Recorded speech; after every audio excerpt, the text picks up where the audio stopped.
ready to talk?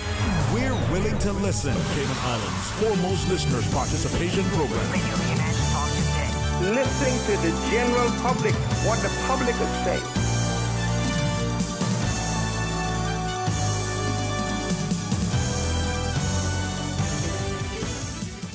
And good afternoon, Radio Cayman Nation, and a happy Friday. Thank you for tuning into your station of the nation, Radio Cayman. I'm Raymond Singh, filling in for Mr. Sterling Dwayne Ebanks. A big shout out as well to Mr. O'Connor, who took the helm earlier this week. It's an honor to be able to share the Talk Today stage with these fine individuals. We do have a full lineup of guests today, and we'll be sitting down with the Alliance to End Domestic Violence, following this brief disclaimer. Radio Cayman's Talk Today, the Cayman Islands' foremost listeners participation program. We ask our listeners to avoid statements or comments which are abusive, derogatory, malicious, or defamatory. Do not use any indecent language or make any statement which is false or misleading. Email talktoday@candw.ky or call 1-800-534-8255. Courtesy of Flow, Cayman's #1 network that connects you to your world like never before. let your voice be heard. Once again, here's your host, Sterling Dwayne Ebanks.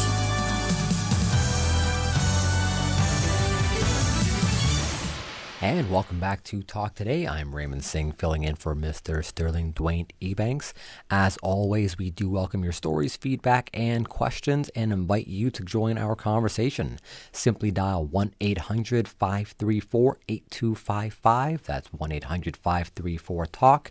Or 949-8037, or you can always WhatsApp us at 925-3261.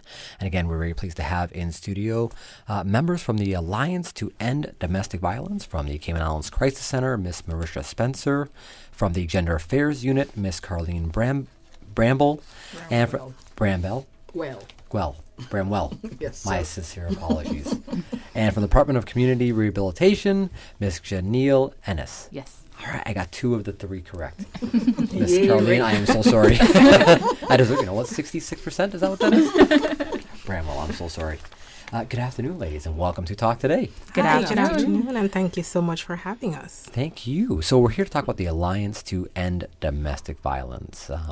Let's go right over to the Crisis Center. Yes, all right. So the Alliance to End Domestic Violence, we came about through a partnership with 6 government agencies, namely the Family Resource Center, the Department of Community Rehabilitation, the RCIPS, the Gender Affairs Unit, and the Department of Children and Family Services, and the Multi-Agency Safeguarding Hub, and also a non-profit agency, which is the Cayman Islands Crisis Center. And I also want to make it known that the Alliance is chaired by the Crisis Center. Sure. Great. Right. So we were launched, we have been in the works for quite some time, but we were officially launched in 2019. That's the 15th of October. So yesterday would have been our first year anniversary. All right. So that's October. Now, many of these agencies have been involved in the fight against domestic violence for quite a number of years now. What was the inspiration behind a unified alliance here last year? All right. When you look at the number of domestic violence cases in the Cayman Islands, it is rather frightening. And for a small island, that is a big problem. So what we wanted to do is really to offer support to those persons affected by domestic violence, with the ultimate vision of eradicating domestic violence within the Cayman Islands. And the agencies kind of came together because, as you rightly said, all are involved in some way or the other.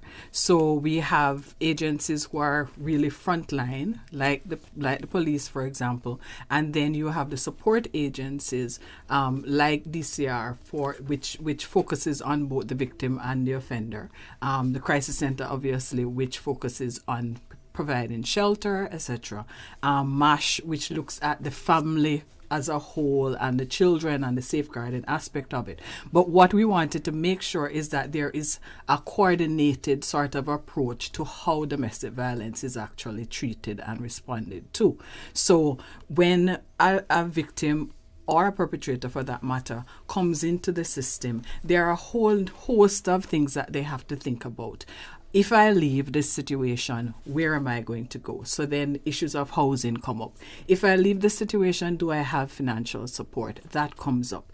If I leave this situation, if I stay in this situation, then how am I going to cope throughout with all of the basic needs of life, essentially? So what we wanted to do was to make sure that there is a clear pathway eventually. That's our mission at the end of the day, is to ensure that there is a simplified pathway so somebody knows, okay, these are the things I need to consider. This is my step 1, step 2, step 3, etc. So it was the idea was to make all of that coordinated. We knew what each agency was actually doing, and then could actually guide people along the way of that journey. Okay. So when we talk about the clear steps, obviously the steps could be very different for everybody, but there are some generic steps that apply, I'm assuming, to victims. What are some of the steps that have been put in place by the Alliance over the course of the past year? All right. So in terms of some of the steps as it relates to moving on from a DV situation, firstly, a report is made to the police. Not necessarily in all cases, but in most cases, a report is made to the police, right? And from then, it sometimes, depending on the nature of the situation, would require sheltering. So from the police, a report is made, then you go to sheltering, and while you're within the shelter, or if you have other accommodations, we try to work with the individuals to see, okay, is it that they need to get a job? So we will help, in trying to find jobs, help with resume and all of that. Is it that they need counseling? Because of course, domestic violence has very serious implications on persons. So we may send them over to the Family Resource Center as well for parenting. And then there is the Multi-Agency Safeguarding Hub, who also investigates any issues of child safeguarding. Okay, so just to backtrack, so the first step is the police report is made. Right. The police intervention happens to address the assailant situation here. The crisis center then comes along to assist the victim side of the coin with regards to whatever needs they may need. Right. Including referrals to either FRC and the MASH unit. Right. And the difference between the MASH unit and the RCIPS is, for our listeners that aren't fully aware of that difference. Well, the MASH unit is actually a combination Yes. of RCIPS, their family support unit, and then another part of it is the DCFS part. And then there's also a psychologist who is also within that MASH unit. So their first focus would then be to look at what is the family situation, is a child being harmed, etc. And I must also say that this is a whole family dynamic. So it could be that there is an elderly person who is also in the mix. So all of these issues are looked at by the agency, and then they can then determine, okay, what is the next step for this person? Is it that they need to leave the situation? And of course, safety first is always the first thing that we're looking at. So are there alternative accommodations, whether it's going to be temporary or permanent, etc. So the police then handles the offense side of it, and according to domestic violence law, obviously, and then the social work side of it then is handled by the DCFS side. But there's obviously that collaborative approach. And is that where the MASH unit fits in the middle to kind of act as that collaborative approach? Exactly. Okay, so they're dealing more with the victim impact side of things and the whole holistic The family. the entire family setup. Okay. Right. And I also want to make mention that the Department of Community Rehabilitation also plays a very key role in the journey as well. Right. One of the things that we do, if the person is referred to our department, whether that's through a voluntary process or goes through the court system or anyone who makes a referral, we will work with that individual, and we're talking about whether that's the perpetrator or the victim. We can work with that individual to offer them various levels of support, whether that's through the Men's Nonviolence Program that we offer at DCR, or whether our victim services support we can offer that individual. I'm going to have you to go back to that part in just a moment there. Yeah. So we have so this is the assailant side now, that where your department actually comes into it. So the impact, so the victim side, we're looking at the crisis center and their assistance, and the Family Resource Center as well coming along. Yes. For the victim side. Just to make sure for our listeners, because we have a lot of moving parts here, Yes. and each part is addressing a different part of the This conversation. is exactly why the alliance was formed. Exactly. So for And that's why some we're saying it's a clarity to collaborative that. approach. It's different agencies coming together to see how best we can address the situation. And Right. to ensure that any barriers are removed from that system. Because at the end of the day, what we want to see are healthy families. So whether you're male, female, child, boy, girl, elderly, etc., we want to see healthy people, healthy family situations, which then, of course, makes us a healthy community. Sure. So what are the type of barriers that we're talking about being removed from this conversation, or where this alliance is coming in to help remove some of those barriers? I'm assuming one of those barriers is, for example, helping those who might need help with finding employment. But what are the other barriers that affect the families holistically in these equations, and that the alliance is coming in to actually help, for lack of a better word, lift off the shoulders of those affected? All right, let me start off by saying that some of the barriers are from just information that we have gotten from persons. We don't have empirical statistics at this moment, which is one of actually our goals, to do an entire a study that will then show all of these things. Where are our gaps? What are the barriers? What are the things that are needed? Are there any conflicts within the system, etc.? So we're still sort of gathering information, and we're going to do that in a real methodical way down the line. But in terms of some of the barriers, even if you start to think, even in a situation where there is immigration issues, so there's an expat in the situation, sometimes people are very fearful that if they report, then all sorts of other implications then come into the equation. That come up on the show right? quite a few times, yeah. Exactly, and we know that this is a real thing. Sure. In terms of barriers, we talked about the fact that from a financial point of view, if it is that, say, the DV situation spills over into my workplace situation, and then I'm not able to go to work, or let's say the perpetrator then starts coming to the workplace, etc., and harassing, that can again have another implication.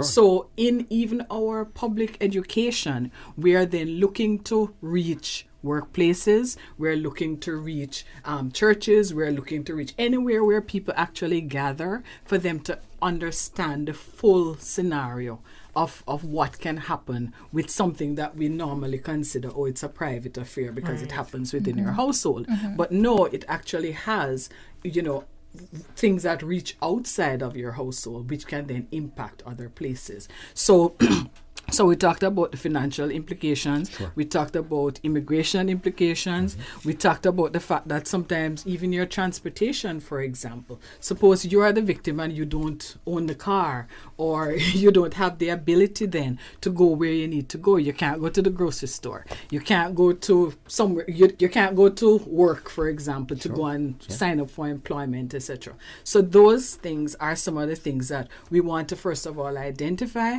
and then see if there are any ways that we can actually help to change those things. So whether it is by the other agencies apart from these core agencies, is there anything that they can do to then make the life of the victim particularly easier in this situation? And at the same time, we also want to help the person who has perpetrated in order for them to actually be able, as I say, to be a healthier individual.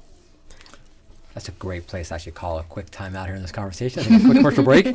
A lot more questions coming up here in just a moment. Welcome back. We'll be back to Talk Today in just a moment. Fidelity Bank would like to thank all essential workers. We salute your efforts and thank you for the sacrifices you've made to keep us all safe.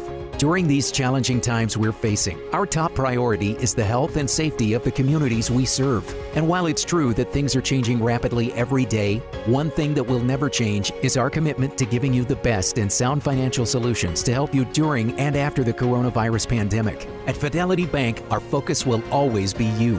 Fidelity, we're good for you. My journey. The Wesleyan Holiness Churches of the Cayman Islands would like to announce their 8th annual Cayman Islands District Wesleyan Youth Convention, running the 21st to Sunday the 25th of October at the Cradock Ebank Civic Center in Northside. Opening ceremonies on the 21st at 7:30 p.m. with the convention 7:30 p.m. nightly Wednesday through Friday, 8 a.m. to 4 p.m. on Saturday, 10:30 a.m. on Sunday. This year's theme is Why I Am a Christian, #MyJourney, featuring homegrown speakers Caitlin Bush, Latoya Francis, Donnie McCoy, and Gavin Lothian. Each night will also feature local talent from across the island of Grand Cayman. Don't miss out on this amazing opportunity to grow in your faith and have a great time doing so. Bus service will be provided nightly from Georgetown at the A.L. Thompson's parking lot. Call Cassandra Ebanks on 925-1930 or Pastor Conway King on 916-5372 for further information. Nightly services will also be live on the Northside Wesleyan Holiness Church Facebook page. My journey. The Cayman Islands Civil Service Association has office space for rent in their office suite in central Georgetown, conveniently situated in Hospital Plaza on Hospital Road. Only CI $1,150 per month, inclusive of utilities with deposit. For further information or to arrange a viewing, please email cicsa@gov.ky or call 928-3739. As the community continues to take precautions from COVID-19, it is important to stay prepared for other disasters now that we're in the hurricane season. Here are some post-hurricane safety tips from the Department of Environmental Health. Did you know that you must discard fresh fruits and vegetables, meats, foods in canisters, dented, leaking, or rusting cans after they have come in contact with floodwater? For full guidance on post-hurricane safety tips, visit www.deh.gov.ky. Talk today. But I do have some questions. Talk today. Cayman Islands' foremost listeners participation program. Talk today. Because there are more questions than answers. What the public is saying. Waiting to take your calls right now. Sterling Dwayne Ebanks.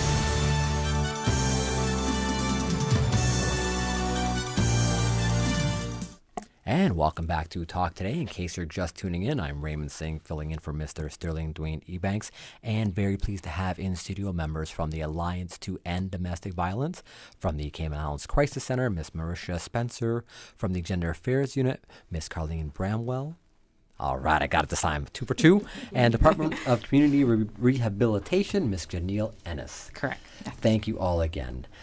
So before we went to the break, we were discussing the barriers for those impacted by domestic violence and how the Alliance is helping to alleviate some of those barriers so that victims can either seek services or find a healthier way of moving forward with their lives. So Ms. Carlene, Ms. Marisha, I'll put the spotlight back on you for some of those barriers, because I believe there's some other barriers that do impact families. All right, so I'm continuing from what Carlene had said just now. 2 other key barriers that we want to highlight is really accommodation, because a lot of times after persons would have moved on from a DV situation, 9 out of 10 times it ends in this person having nowhere to go. So we now have to try to work with them, in trying to secure accommodation. And oftentimes we try to go through NAU, but we know that there are some challenges there at times. Sure. But they do offer support, I must say. And one other barrier that we have come to realize is in regards to custody arrangement. Mm-hmm. So what we see is a lot of times when a victim or a survivor wants to move on, the mere fact that they are unsure of how the custody arrangement is going to go, is it that the perpetrator will try to use the child or children against them in saying that, hey, if you leave and should it be that we go to court, then I am going to go in for full custody. So that's some of the barriers really that we're seeing coming up now. Okay, and when we talk about the courts and their role, because that's one of the elements of the groups that are involved here, we have these 7 agencies, 7? And yes. Those are just the core agencies. That's the so core from agencies. time to time, obviously, we would bring in the voice of other agencies. Okay. Because, as we said, it is a complex situation. Very. I have a chart here that has, lines going all over the place. So it is a very, very you actually complex. do. This is a clear version. So it is a complex situation, and of course, it's not going to be it's not going to be resolved overnight. Sure. So yes, the courts would play a part in it as well, and all of us need education. Exactly. So we're not saying that the court is perfect. We know that. I think that we all have the best interests of families at heart. Sure, absolutely. How it is that these things play out can sometimes be we don't understand, or there are questions within that scenario. So we're not saying that things aren't perfect, because obviously if things were perfect, then we wouldn't need to have this conversation nor this alliance. So Sure. And then when we start talking about the landscape of domestic violence, it's one of the items that was listed on the points for today's conversation. The landscape of domestic violence, what are we looking at when we say that? Because I know you mentioned elderlies being involved in the equation earlier and children. What is that landscape that the Alliance is looking at? So that is one of the things that we hope to actually get from our study that we hope to do at some point down the line. But in terms of our current situations, the stats that we had for 2019 from the police showed something like 2,839 calls that were received, that were received through the RCIPS. Then, of course, as we talked about before, referrals go to different places. Sure. So if we even just look at that figure, that means that it could have, some of those could have been repeated calls, etc. But even if we just look at it from a reporting point of view, right? So that's a lot when you think about a community of 60,000 people. Sure. So it does show that we know that the issue is real. And when we look at reporting figures as well, we have to always remember that sometimes we have to times that by, 3, 10, whatever, because a lot of people, because of those same barriers that we just mentioned, may not even report. So we see these figures, but then that is just a tip of the iceberg of what could potentially be the real situation.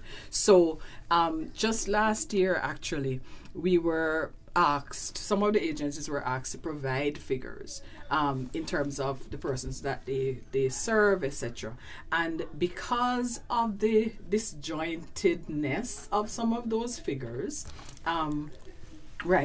it actually, we don't have a true figure, because many of us may be counting it. An agency may be counting it in a different way than another agency and so forth. Sure. So those are some of the issues that we would hope then to look at and to sort out to ensure that the figures that we actually have are as close to accurate as possible. Right. And in adding to that, Carleen, just from the crisis center side of things, since we opened in 2003 to date, we have sheltered 615 women with children, and just for last year only, we sheltered 41 women and 25 children. And as it relates to calls coming in, and some of these calls, persons may not necessarily require sheltering, but they just want to talk about the situation and just to get support, we receive 141 calls from women and 29 from males. So that, just to show that, hey,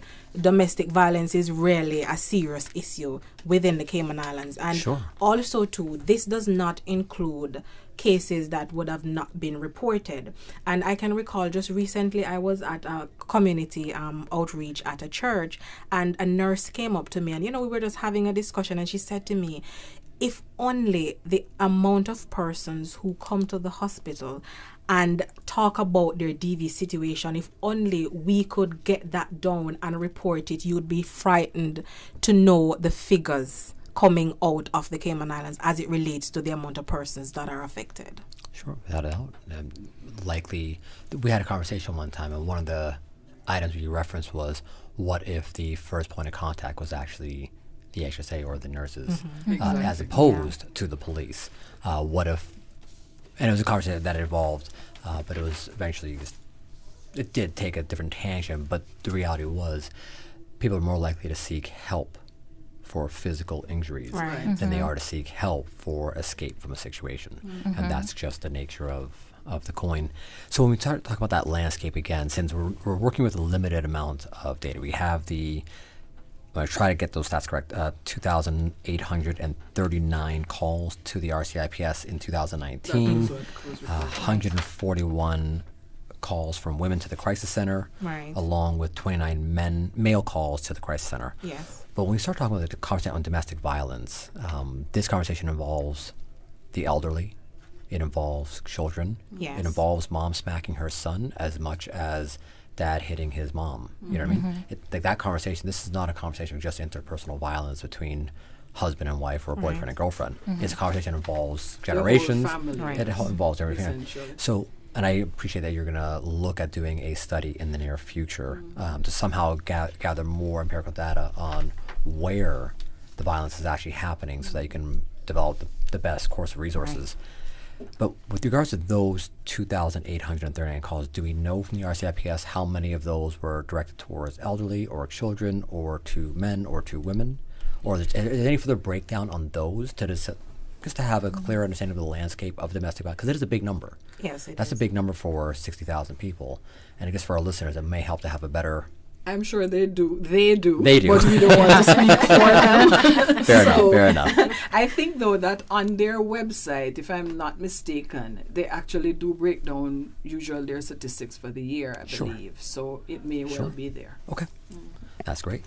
And then when we start talking about the flip side of the coin, the assailant side of the coin, and I did mention that I was going to come back to you at some point with the harder questions.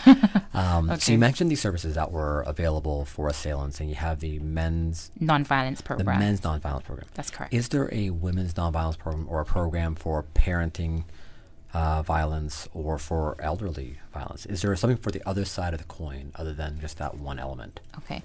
So in terms of the men's nonviolence program, that is obviously specifically geared towards men, but we try to fill the gaps as much as possible so we understand that women can be perpetrators of violence too as well.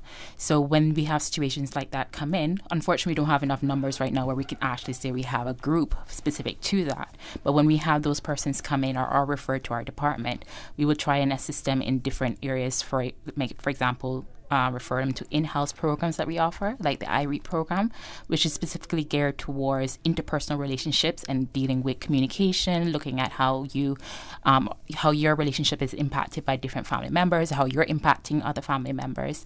We look at whether they need to get to counseling. We address their offending behavior on its own, because the whole idea is offender management.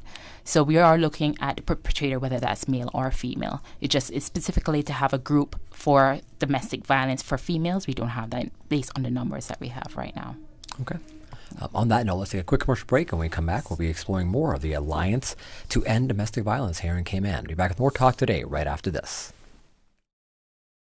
The Cayman Islands Chamber of Commerce Pension Plan. We're here for you. Are you currently a member and interested in management of your pension plan? If so, consider volunteering to be elected as a trustee at our upcoming extraordinary general meeting to be held on the 4th of November. Please visit our website, chamberpension.ky, or email pensions@chamberpension.ky for further details. The Cayman Islands Chamber of Commerce Pension Plan. We're here for you. Are you constantly cleaning your home or office and spending less time on business or with family? H&A Janitorial Services is offering residential and commercial cleaning starting at just $11 per hour per cleaner for a limited time only. Buy 2 cleaning, get the 3rd free. That's buy 2 cleanings and get the 3rd free. From deep cleaning services to upholstery, carpets, windows, tiles, and grout, H&A uses antibacterial cleaning products to ensure a spotless, sanitized environment. Call H&A Janitorial 743-2875 or 324-0879 and ask how you can get your 3rd cleaning absolutely free. Terms and conditions apply. Registration is ongoing for the Department of Tourism Pride webinars. The tourism industry is ever evolving, Stay up to date with the industry standards, best practices, and ensure you are the best ambassador for Cayman. The Pride webinars offer customer service, business acumen, history, and cultural classes. Webinars will run on Tuesdays and Thursdays at 11 a.m. To see the full schedule and register, visit pride.ourcayman.ky. Want a belly full of laughs and live in East End? If you're an older person that want a memorable evening of great comedy, vivid storytelling, live music, and free fish and fritters, make a date to see East End Smokepot Comedy and Storytelling next Monday. Celebrate Older Persons Month with traditional comedy, storytelling, music, and refreshments on the beach opposite the East End United Church at 7 p.m. on Monday, 19th October. Watch the hilarious comedy School Days starring Alan Ebanks, Nasaria Suku Cholet, and others. Munch on free fish and fritters under the stars and enjoy a one-of-a-kind night with family and friends at East End Smokepot Comedy and Storytelling soon. Talk today. But I do have some questions. Talk today. Cayman Islands' foremost listeners participation program. Talk today. Because there are more questions than answers. What the public is saying. Waiting to take your calls right now. Sterling Dwayne Ebanks.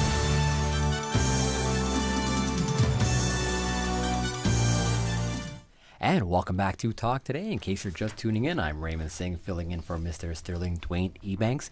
And again, we have in studio members of the team for the Alliance to End Domestic Violence from the Cayman Islands Crisis Center, Miss Marisha Spencer from the Gender Affairs Unit, Miss Carlene Bramwell, and from the Department of Community Rehabilitation, Miss Janelle Ennis. Yes. Still 3 for 3. All right, I'm good. So let's get back to the goals and what has been accomplished to date for the Alliance. We're a year old. October 15th was 1 year for the Alliance being formally established. But a lot of informal work together between the various groups over the past, as long as I can remember. These groups have been around. What are some of the accomplishments that you've seen to date in that 1 year? And next up is, what do you have lined up for your next 1 year, 3 year, 5 years? Okay, so in terms of accomplishment, one of our goals really is to educate the public on DV and how it affects the community on a whole, not just individuals.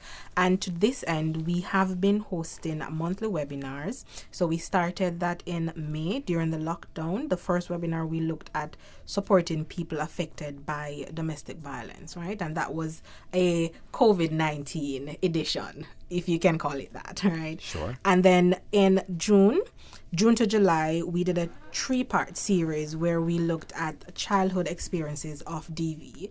We also look at supporting survivors and the perpetrator's perspective. So we touched all 3 bases, not just persons who experience DV, but persons who perpetrate DV as well, and also how it affects children and the implications, in generations to come. And in August, we looked at defining healthy relationships during childhood, because this is a key starting point.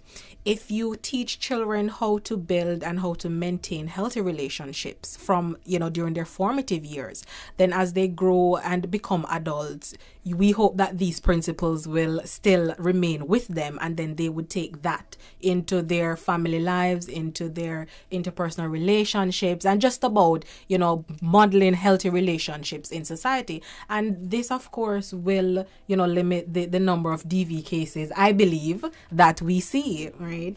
And we also have a next webinar. We have not decided the date for that just yet, where we'll be looking at teen dating violence, because that too is a serious issue within the Cayman Islands and other parts of the world. And what you see is a relationship that is marred by, dating violence. It usually continues all the way into adulthood and now become full-fledged a domestic violence situation. So we want to look at teen dating violence to see, how it is that we can support our teens within the Cayman Islands. And of course, we will be doing other webinars because we want to do it on a monthly basis. So we'll be looking into doing at least one per month. Okay, so we have the educational goals that have been attained over or establishment of some baseline educational goals.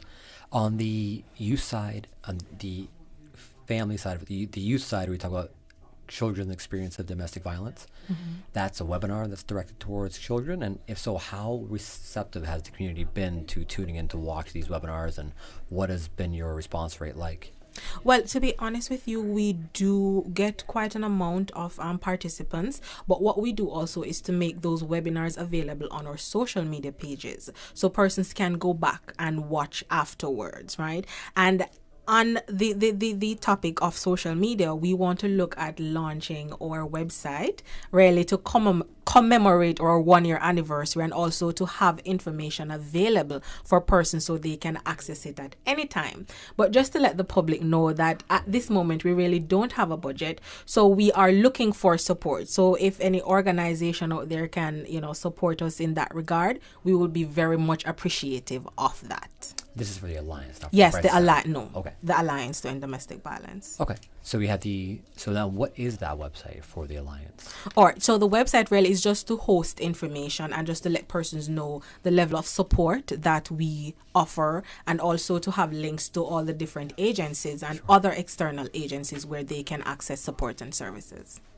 Okay, all right. And then as far as now, 2020 is 3/4 done, and we're into that last leg of the marathon, 2020. What do we have planned for the Alliance for the next year, or do you have a even a rough game plan for the future of the Alliance? So we have a rough game plan that kind of goes very into rough like one. 5 years. But of course, with these issues, things come along all the time. Sure. But in terms of our goals going forward, one of the things that which was, illustrated from what we were talking about in terms of looking at that survivor journey. What are all of those complicated things in there? So that's one of our goals, to look at that, review that whole thing and simplify that. And then in terms of other goals, to continue, obviously, the public education around the impacts of domestic violence on society.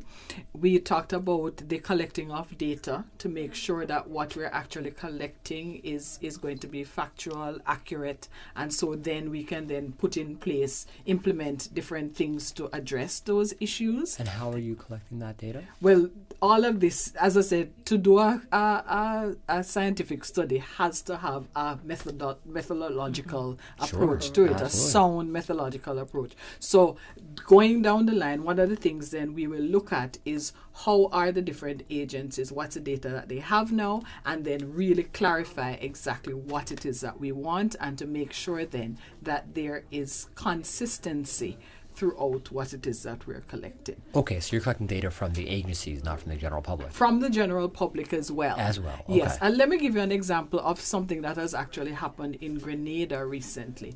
They did I think they call it a DV history sort of study. And what they did was to go to different places. So they went to doctors' offices. They got people to call in. They interviewed persons, surveyed people, etc. Just common general public. And then what they did then is to get the experiences of people throughout their lives. So we know, as Marisha just talked about, the fact that some of these things happen from your child. So what is the number of times, or what are the things that you've experienced at different life stages? So a lot of these things, as I said, has to be really clarified what it is that you're asking me about. Are you asking me how many times I've gone to the hospital? Are you asking me how many times I've tried to leave the situation? Those sorts of things. So we're going to be collecting that sort of data down the line, but it does take a lot of planning. Several Caribbean countries have actually done studies, so we will be able to copy some of their concepts and so forth, but it does take planning to get to that stage. Okay. So that is one of the things on our agenda long term. Mm-hmm. Fair enough, the empirical data stuff. But as far as short term, you're going to be using the other agencies within your alliance, sourcing their data with the other sub-agencies, so to speak, that are affiliated. To kind of find out exactly what the situation is, and then we can do our action plans based on that. All right. And as far as from the Christ Center, anything else further on the agendas for the actually what we'll be doing as the Alliance really is to look at the survivor's journey. So just to review in identifying the existing barriers and also to identify new barriers, and to see how best we can mitigate those. Okay. Right. Great. Just going back, one of the things that's very important to the Alliance is to build relationships with other organizations. As I stated before, there are many people know things that happen in the community which maybe the agencies don't know. So whether it is that you're a private individual or a civic organization, for example, and you have some knowledge or resources that you can add to help in this whole fight, then we are open to that. Marcia will give us the details in terms of the contact details. But I would also like to, just before we run out of time, to encourage people to come to this Friday coming, next Friday really, 3:30.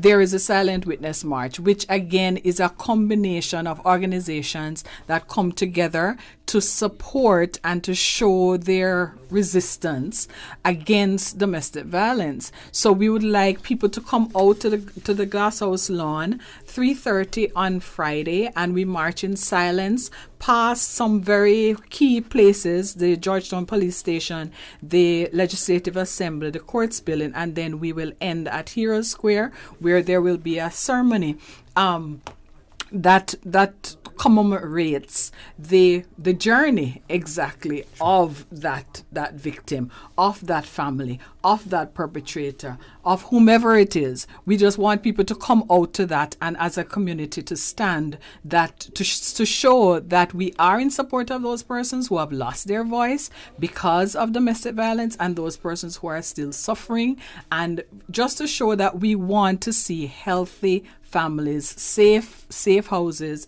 safe communities is really what our theme is. So we would love for people to come out to that and really stand as a unified force. And so, Marcia, because we are getting very close on time here, how can the community find out more information on the Alliance? All right, so for more information, persons can send us an email, and that the email address is alliance, that's ALLIANCE @ndv.ky, or they can phone us on 623-4827. We're also on social media, so we're on Instagram, we're on Facebook, and you can reach us at Alliance to NDV. That's fantastic. Yes. You've been a very silent participant here in this conversation, willingly. Anything further you want to add, Ms. Neal, on how the community can get in contact with you at DCR? Right. With I must say that for MMVP, for anyone who is interested, maybe you might be having issues in your romantic relationship or at home, and you feel that you may need to get on top of that before it even makes it to the court system or a police report is filed. Feel free to make contact with the Department of Community Rehabilitation. Our number is 949-1693. We are located at Cayman Center. Number 19 is right across from the airport post office. Feel free to come in as a self-referral. We can try and help you that way. Definitely don't wait until it's too late. Try and definitely come in and get the support that you need. That's great. Ms. Carleen, final thoughts very quickly? Genderequality.ky is where a lot of this information is actually, and there are links to the domestic violence law, etc. So please feel free to make contact in that way as well. That's fantastic. Thank you so much, ladies. I do appreciate you coming in. Again, that is the Alliance to End Domestic Violence. If you're looking for information, email alliance@ndv.ky. We're going to go to our 1 p.m. headline news. When we come back, we'll be meeting the folks from ICCI to celebrate their 50 years of service to the Cayman community. Back at the War Talk today, right after this. Community radio with a different appeal. The voice of the people. Security through adversity. Stuck on you. Radio for all time. You're listening to Radio Cayman, the voice of the Cayman Islands.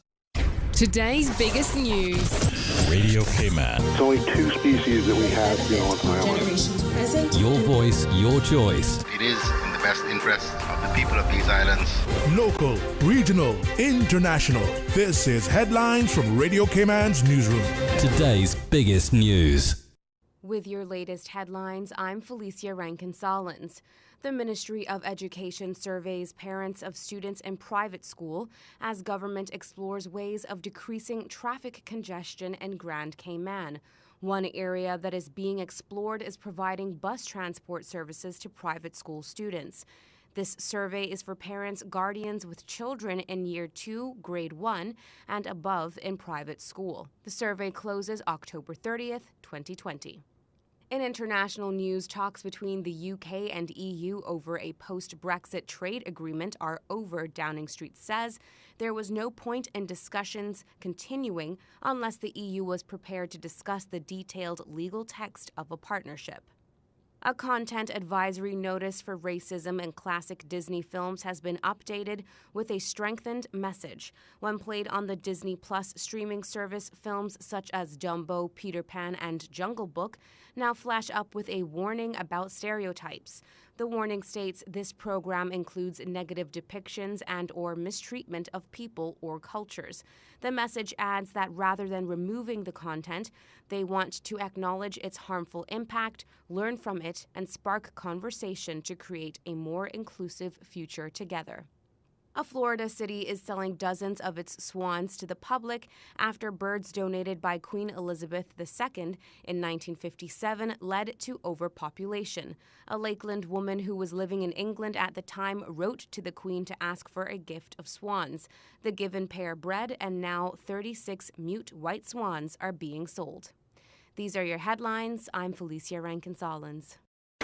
For the latest in news and information, follow Radio Cayman on social media, Facebook, Instagram, Twitter. Download the Radio Cayman app or log on to our website, radiocayman.gov.ky. Your voice, your choice, your radio.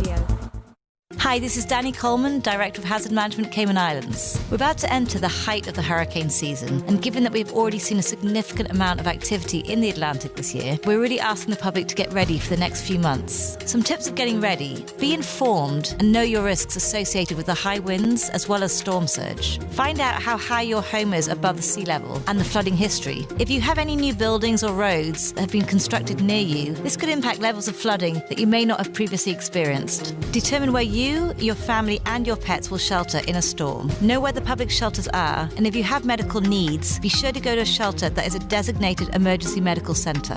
Make sure your home, car and property insurance, as well as your passports and other important documents, are up to date and that you have copies and photographs in a secure and dry location. If you have a boat, please decide now where and how you will secure it. Check your hurricane shutters, and if you don't have them, consider purchasing plywood. Stock up on hurricane supplies, non-perishable items including prescribed medication and personal sanitation items. And for more information, please visit our website at www.caymanprepared.ky. Be informed, make a plan, be prepared and stay safe, Cayman. Listening to the general public. The Cayman Islands foremost listeners participation program. Radio Cayman Talk Today. Because there are more questions than answers. Radio Cayman. Waiting to take your calls right now. What the public is saying. And welcome back to Talk Today. I'm Raymond Singh, filling in for Mr. Sterling Dwayne Ebanks. And now very pleased to have in studio members from ICCI celebrating their 50 years of service to the Cayman community.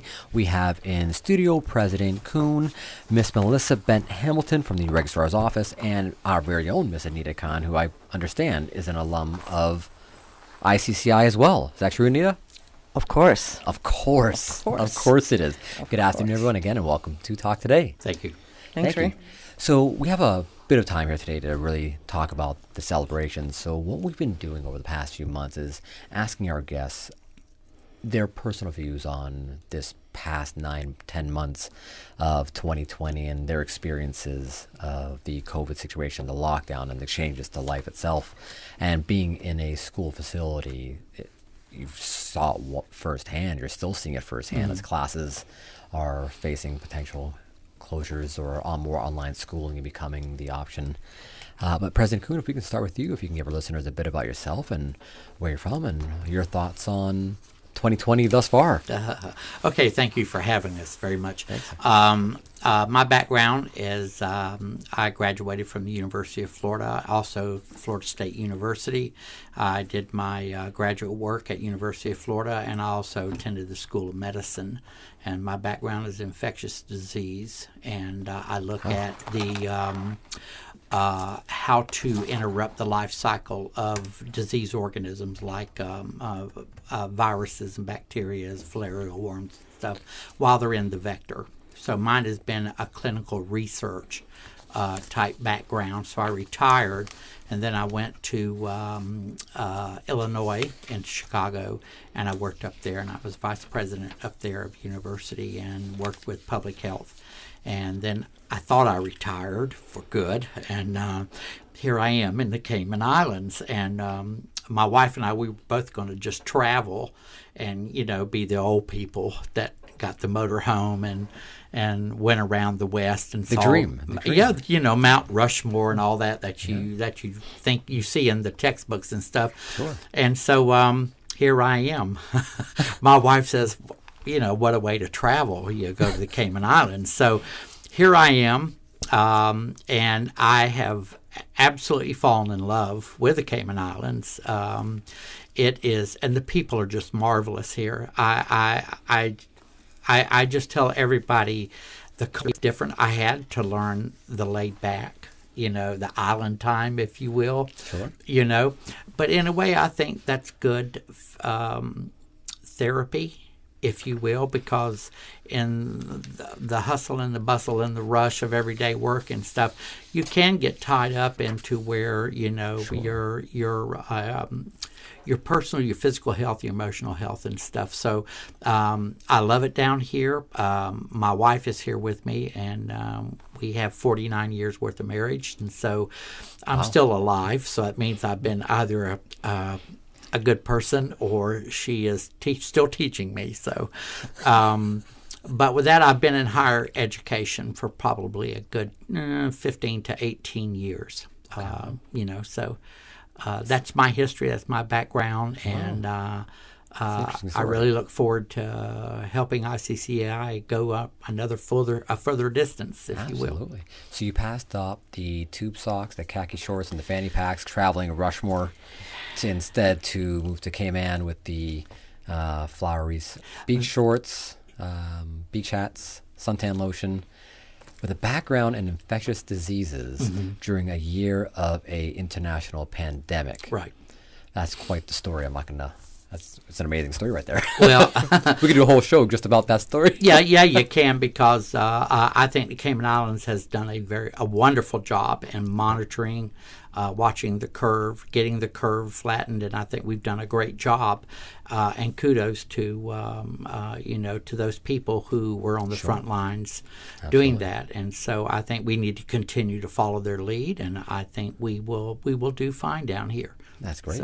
And we actually had on the members from the healthcare conference on Wednesday, with the conference coming up on Saturday, and Dr. Lee himself in studio, along with some of the staff from the infectious disease department over at Health City. Yes. So I guess your colleagues to some degree, and yes, in a former lifetime. Right, probably so. Yeah. And as far as this 2020, was there anything that you came out of the pandemic situation or the lockdown with any further appreciation of, or any new skills learned, any new culinary skills? Well, I'm not so sure about the culinary skills, but I do know that every situation that we encounter is a teacher. Sure. And we have to be its student. And I think that what I got from it was that every home is not immune, okay?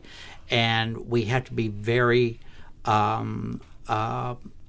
if you will, patient, if you will, with people who do encounter different various levels of when they encounter something such as this, a lockdown. Sure. How do I take care of my children? If I lose my job, how do I further my education? And just a lot of the normal things that administrators and college staff will encounter. And I'm speaking mainly on an academic level right now for people attending school. And so last year we instituted the hybrid delivery, and that was going online with live videoing of all of the lectures. We chose several courses to do a pilot program on, and it turned out to be very successful, because with the true hybrid, the students can either appear face-to-face in the brick-and-mortar classroom, if you will, or they can also be on their computer at home, see the lecture live, and they can see everything that's going on in the classroom. And that really turned out very beneficial in several ways. Number one is that last year, before we even got connected with COVID, is that the students were able to not feel so stressed that our classes start at 5:30 in the evening, if you will. And with the traffic, as horrendous as it is, going from here up to the north side of the island, sure. Sometimes a lot of our students could not even make the classes until around 6:30, and we already been in an hour, and they were, really concerned that they were getting all of the learning. And so we started that hybrid program, and it turned out great, because what happened is that we took it right on into when we got the lockdown news. We were at, help me, Melissa, it was on March 16th, I think, our quarter ended. Yes. And they said we had to close on March 18th, was the date. March 18th and 19th was our finals. So we had 2 days to get all of our faculty with their finals online, ready to go and monitored. And our IT supervisor, Chris Balraj, he monitors every single classroom all at one time on one screen, and he can identify any support help for IT that needs to be done immediately. And he calls the students right there and walks them through if they get disconnected or whatever. Oh, wow, okay. So that really proved itself to us. We were very proactive early on, and all of the staff at ICCI got on board. We did the hybrid. It turned out great. We even did a survey, and the students said that they actually preferred to do courses online, but sure, they did voice their opinion and say they felt like some of the courses may need to be face-to-face and brick and mortar, kind of like remedial math, remedial writing and English and comprehension, maybe some of the higher level accounting, courses. So it's nice to be able to have that ability to look at the course selection that we're offering and say, okay, definitely this one here can be done online. The students prefer it online. This one here, we can, bring it to face-to-face on campus, So COVID really turned out to be a teacher and a learning lesson for us, that we found what we instituted in being proactive to meet the IT the way a lot of colleges are going now with online, is that it turned out to be very beneficial to us, because when we had only 2 days to get everything online, when the minister asked all the educational institutions to close, we were ready. And we did not have one complaint. There was not one hiccup. There was not. It flowed like it was meant to be. Good for you on that seamless transition, especially during such a finals week. Absolutely. Good for you on that. Yes. So, Miss Melissa. Yes. Sounds like you had a heavy hand to play in that. Oh, definitely. I heard you got pulled into that conversation very quickly there. So, same questions to you. How long have you been at ICCI? What is your background? And how did you find the experience of the past 10 months? Okay, sure. I'm originally from Jamaica. Okay. I have spent the last 10 years here in the Cayman Islands. Awesome experience. Actually,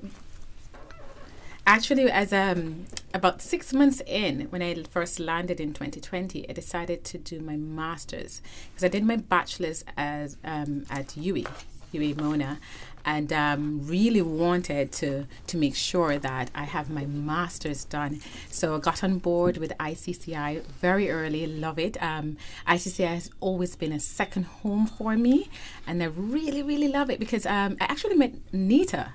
She was director of admissions at that time, and she really pulled me in, and she was like a second mom to me from that point. And so we've always had that connection even today. Thank you, Anita.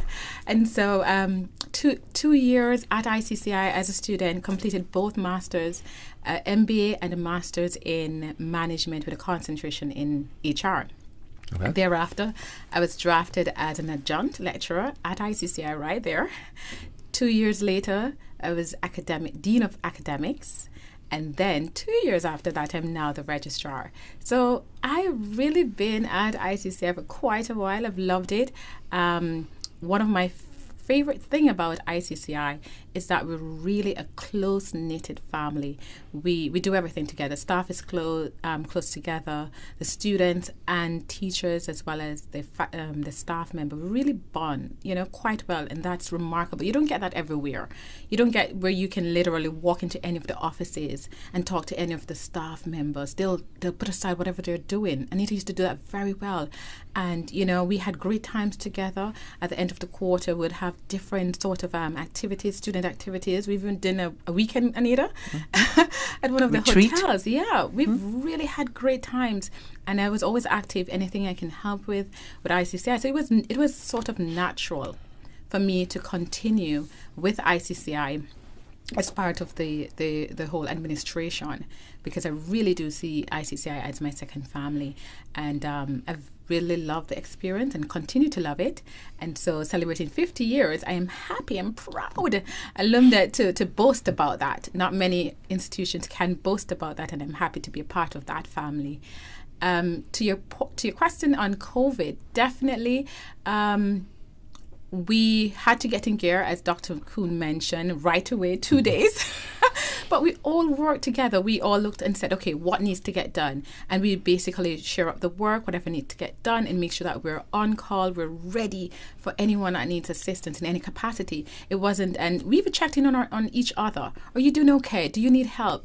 And making sure that while we look after our students, that we're looking after each other. And that's important, because each family home is different, and different things are going on, and persons are trying to deal with COVID in a real way, and it's challenging. And so we often check in on each other. How are you doing?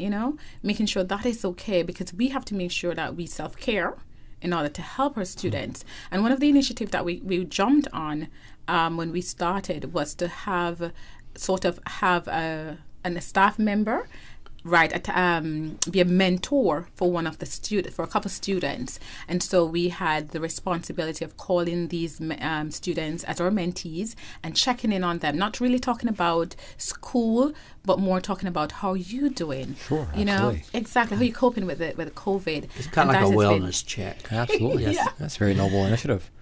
And very comprehensive initiative, but yeah, that's a great one. It's been awesome. We've got a great review. I remember calling a student, and she was just like, Miss Hamilton, I'm so grateful you just called me. And we just talked, and it wasn't anything about school. We just talked about life, and she was very appreciative of that. So yeah, we've been doing good. That's great. Not having to chase students for their homework instead you're calling to do a little wellness check. That's a great change of pace for teachers. On that note, let's take a quick commercial break, and when we come back, we'll turn the same questions on to Miss Anita. Back with more talk today, right after this.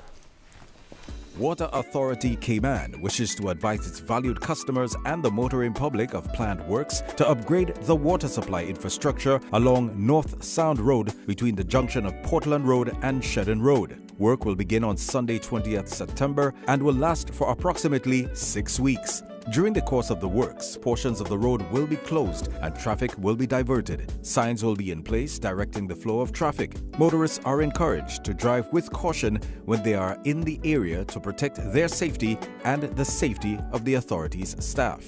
The Water Authority appreciates the patience and understanding of its customers and the public as it undertakes these works and apologizes for any inconvenience this may cause. The Honeymoon Over, a CNCF production, heard on Radio Cayman Wednesdays at 7:30 p.m. and repeated on Saturdays at 6:45 p.m. It's proudly sponsored by Radio Cayman, Ministry of Culture, CUC, Grape Tree Cafe, Cayman Medical Supplies, and Puritan Cleaners. Make sure and tune in. You hear? Your Radio Cayman 7 a.m. news, brought to you by Cayman National, proudly serving the Cayman Islands since 1974. Visit www.caymannational.com for up-to-date information for all your financial needs and follow us on social media. Talk today. But I do have some questions. Talk today. Cayman Islands' foremost listeners participation program. Talk today. Because there are more questions than answers. What the public is saying. Waiting to take your calls right now. Sterling Dwayne Ebanks. And welcome back to Talk Today. In case you're just tuning in, I'm Raymond Singh, filling in for Mr. Sterling Dwayne Ebanks, and we have in studio members from the ICCI faculty here to discuss their 50th anniversary celebrations coming up. Before the break, we were chatting briefly with President Kuhn and Miss Melissa Bent from the Registrar's Office on their current journeys within ICCI and throughout their lives in 2020. And Anita, the exact same question for you, because you're a member of our team here at Radio Cayman, but you've been involved with the ICCI program for quite some time. Tell us a bit about that journey and how that went for you. I don't think we have enough time for that, Ray. We can squeeze in. I'll give you 30 seconds. But in a nutshell, I started ICCI way back. I can't remember when. It's a long time, back in the early 90s.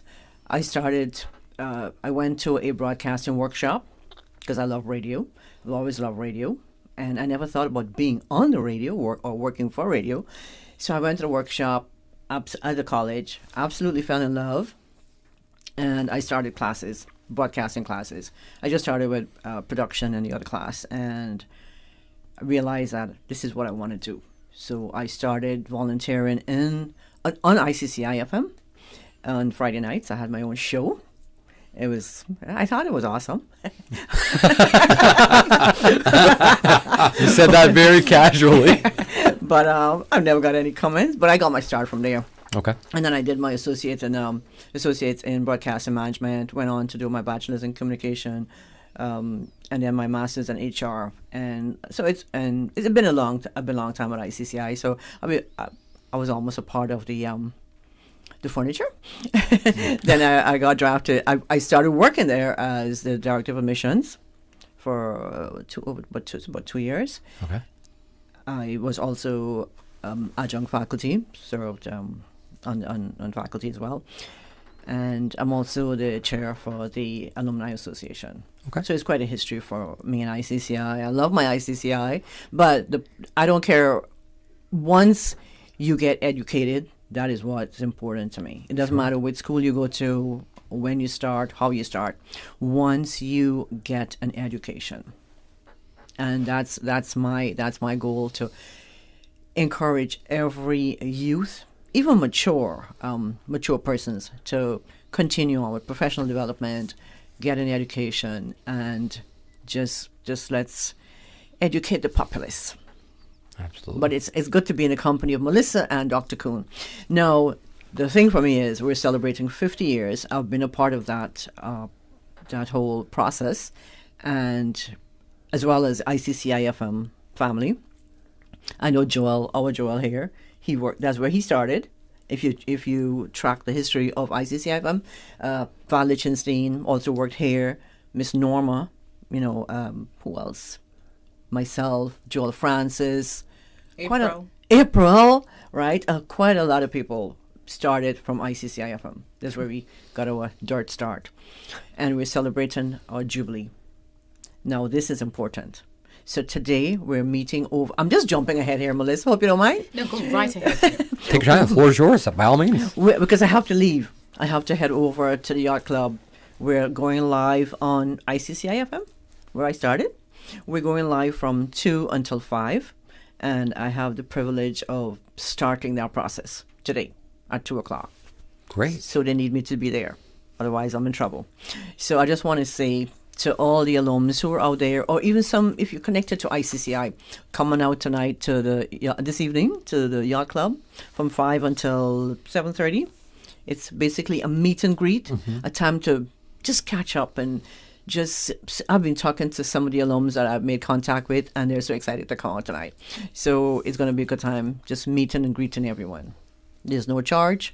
It's at the Georgetown Yacht Club, 5 to 7:30. Melissa and Dr. Kuhn will give you more information. Anything else you need to know from me, Ray? Any cost for the alumni? Tonight? Anyone to show up tonight? No.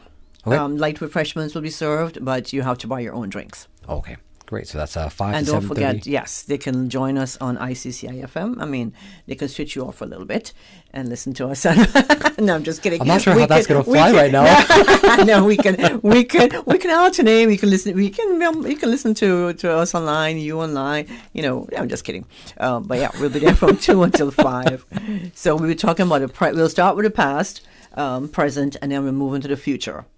So that's our lineup on 101.1 this afternoon. This afternoon. Yeah, from 2 until 5. 2 to 5, and then you go to the 5 to 7:30 is the 50-year celebration, 50th anniversary celebration. Jubilee. At the Georgetown Yacht Club, 5 to 7:30. That's fantastic. Thank you so it's much. basically a scaled down, because of COVID, a scaled down celebration. Sure.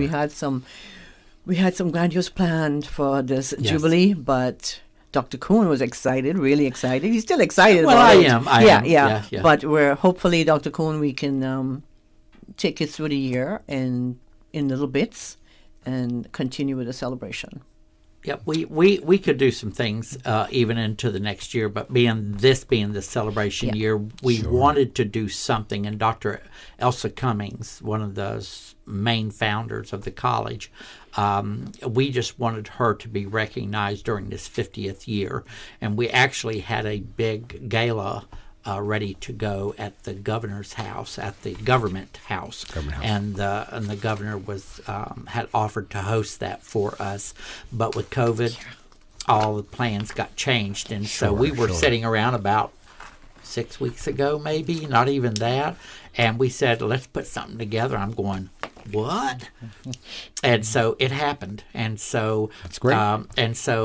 With such short notice, I'm really appreciative that His Excellency and his wife will also be there tonight supporting. Oh, that's fantastic. The ICCI being here in the island. So, and some other VIPs on the island will be there as well. But we're really wanting to really celebrate the founders and the pioneers of ICCI who really has made this happen. And if I may be so bold to say this, and I'll let you continue on with your questioning with whatever, is that I would like people to know that they could go. We are a very small nonprofit college, and we depend and we like to help as many students with scholarships as we possibly can, because that's very important. And on our ICCI website, they can go there, and there is a donate now, and it carries them right to Cayman Active, and where people can actually make their donation through the Cayman Active site. The Cayman Active sports website? Yeah. Sports fitness website? Yes. Mm-hmm. Oh, so you make your donation through the Cayman Active website towards ICCI. Right. You just click on the donate button now on the ICCI, and it will, and just put who you are and the whole 9 yards, so we will know. And because that money is for scholarship, people are really struggling right now with being able to want to finish their educations, and we really tried to do, because it was Dr. John Hugh Cummings, Dr. Elsa's husband. He passed away. I think it was in 2000. Yeah, and it was his dream and his wish that every single person deserved an education, and so the scholarship foundation that we have at the college goes totally to help students be able to afford an education. So I would just want to throw that in there. This is more of a celebration, but I also wanted people to know that if they can't come and celebrate, help a student, adopt a student, and if you can make a one-time donation, or a monthly, or a yearly, or an ongoing, it is so much appreciated, because we do our best to help students be able to fulfill their dreams of higher education. So I just kind of wanted to throw that in there. Thank you so much for that. On that note, let's take a quick commercial break. When we come back, we'll be... Wait, can I? I have to go. Could. Yeah, so I have to go. So I want to say thank you for... Oh, you're most welcome. Having me join Melissa and Dr. Kuhn this afternoon. Dr. Kuhn, thank you. All the best. Melissa, thank you. Thank you. We'll be in touch. Yes. Thank you, Anita. Thank you, Anita. Back with more Talk Today right after this. Thanks, Ray. You're welcome. JN Money Card. When my land up a JN, me get the money card with them. Just show them your ID and give them your TRN. Go and use at the ATM or swipe instead then. And when you need more cash, and make your family send it in a flash. From abroad to card, get the JN Money Card. It's safe, convenient, and free. JN Money Card only available and used in Jamaica. Call 345-945-2014 for details. After a hurricane, do not use the public water supply until the Water Authority advises that it is safe to do so. If the water supply becomes contaminated and unsafe to drink, the authority will issue a boil water notice. To comply with the notice, boil water vigorously for 4 to 5 minutes and let it cool before drinking. For more useful hurricane preparedness tips, visit the Water Authority's website at www.waterauthority.ky or follow us on social media. The Fall 2020 Labor Force Survey is currently being conducted by the Economics and Statistics Office. The Labor Force Survey collects data on employed and unemployed persons. Trained interviewers with ESO ID cards will visit randomly selected households in all districts. The interviewers will exercise appropriate COVID-19 protocols using personal protective equipment. The interviews are confidential in accordance with the statistics law. No individual data will be published or disclosed. Survey data are exempt from freedom of information. For more details, please call the ESO on 516-3329. No, man. My bill seem huge again, and I don't know what to do about it. I gotta look some help. We can help. The Ministry of Commerce, Planning and Infrastructure has teamed up with CUC to give you the chance to win a home energy makeover worth up to $20,000. Not only will this lower your utility bills, it will increase your home's value. We are also giving away 8 home energy audits worth up to $1,900 each. Open to all homeowners in Grand Cayman. Entry is now open via www.energy.gov.ky/competition. Proudly sponsored by CEL Cooling, Mitsubishi, Phone Pros, Cooling Pros, and more. Use less, save more. Enter today. Want a belly full of laughs and live in East End? If you're an older person that want a memorable evening of great comedy, vivid storytelling, live music, and free fish and fritters, make a date to see East End Smoke Pot Comedy and Storytelling next Monday. Celebrate Older Persons Month with traditional comedy, storytelling, music, and refreshments on the beach opposite the East End United Church at 7 p.m. on Monday, 19th October. Watch the hilarious comedy School Days starring Alan Ebanks, Nasaria Suku Cholet, and others. Munch on free fish and fritters under the stars and enjoy a one-of-a-kind night with family and friends at East End Smoke Pot Comedy and Storytelling soon. Talk today. But I do have some questions. Talk today. Cayman Islands' foremost listeners participation program. Talk today. Because there are more questions than answers. What the public is saying. Waiting to take your calls right now. Sterling Dwayne Ebanks. And welcome back to Talk Today. I'm Raymond Singh, filling in for Mr. Sterling Dwayne Ebanks. And again, now we have in studio members from the ICCI team here to discuss the upcoming 50th anniversary celebrations this evening at the Georgetown Yacht Club from 5 to 7:30 p.m. And we have in studio President Kuhn and Miss Melissa Bent Hamilton from the Registrar's Office. Our own Miss Anita Khan had to leave a bit early today.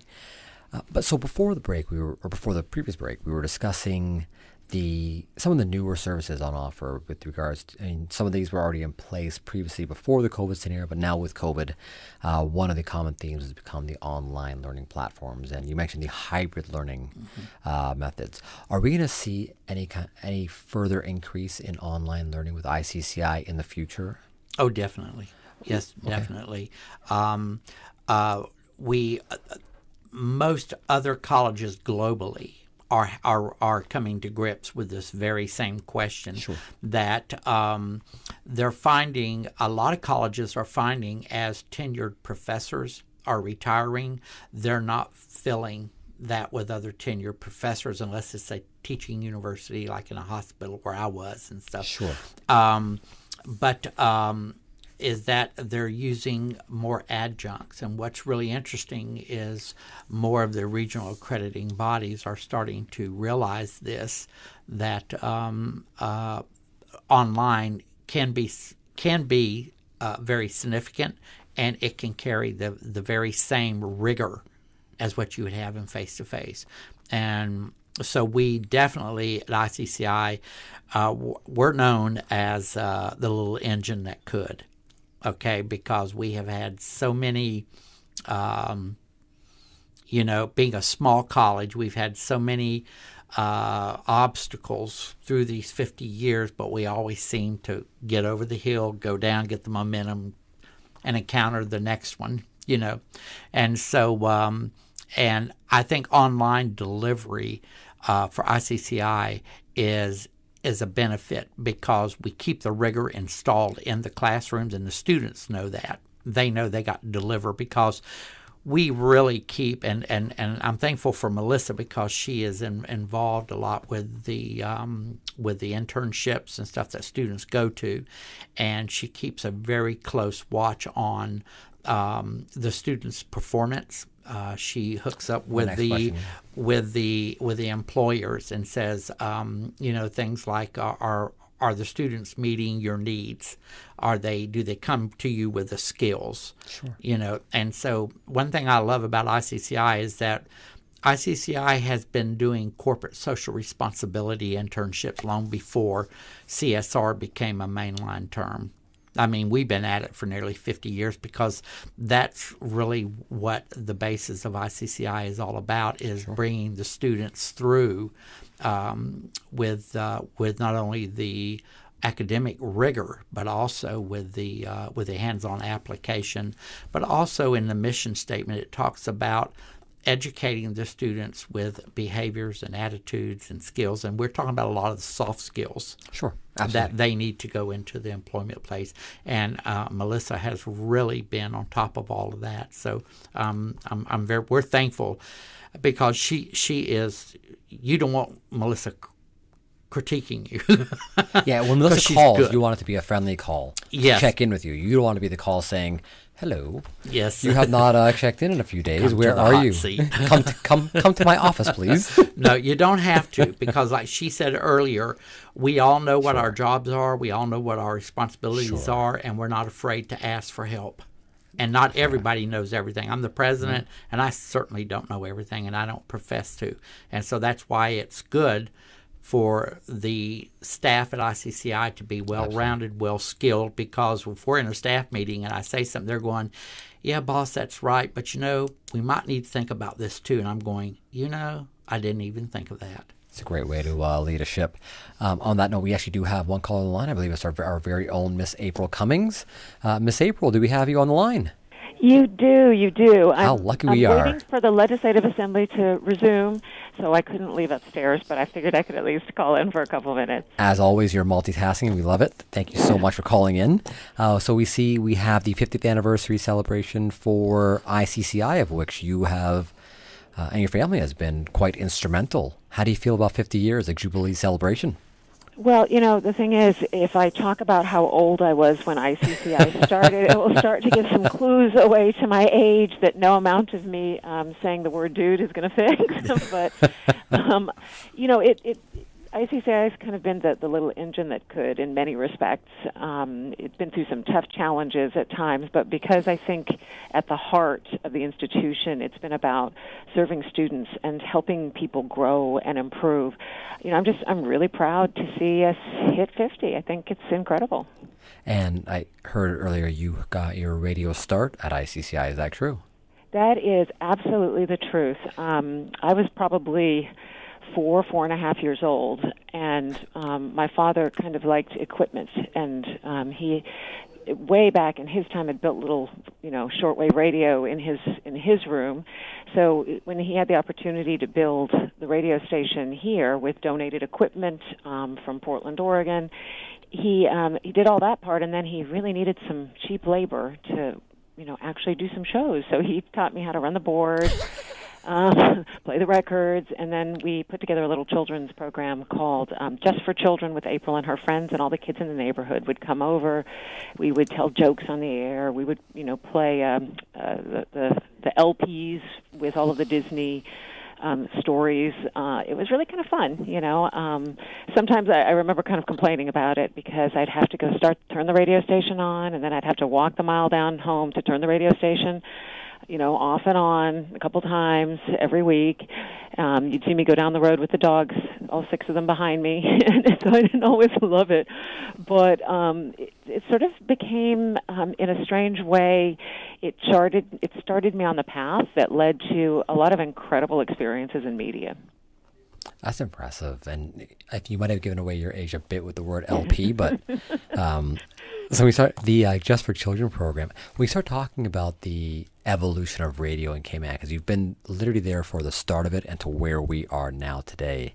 Any major milestones that stick out for you?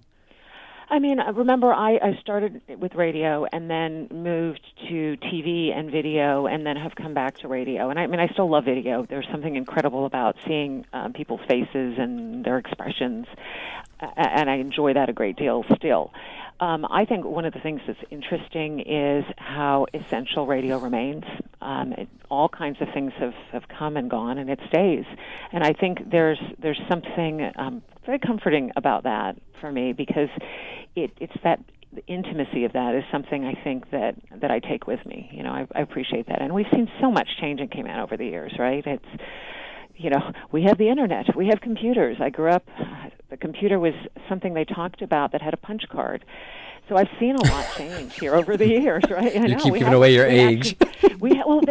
Someone donated one to ICCI.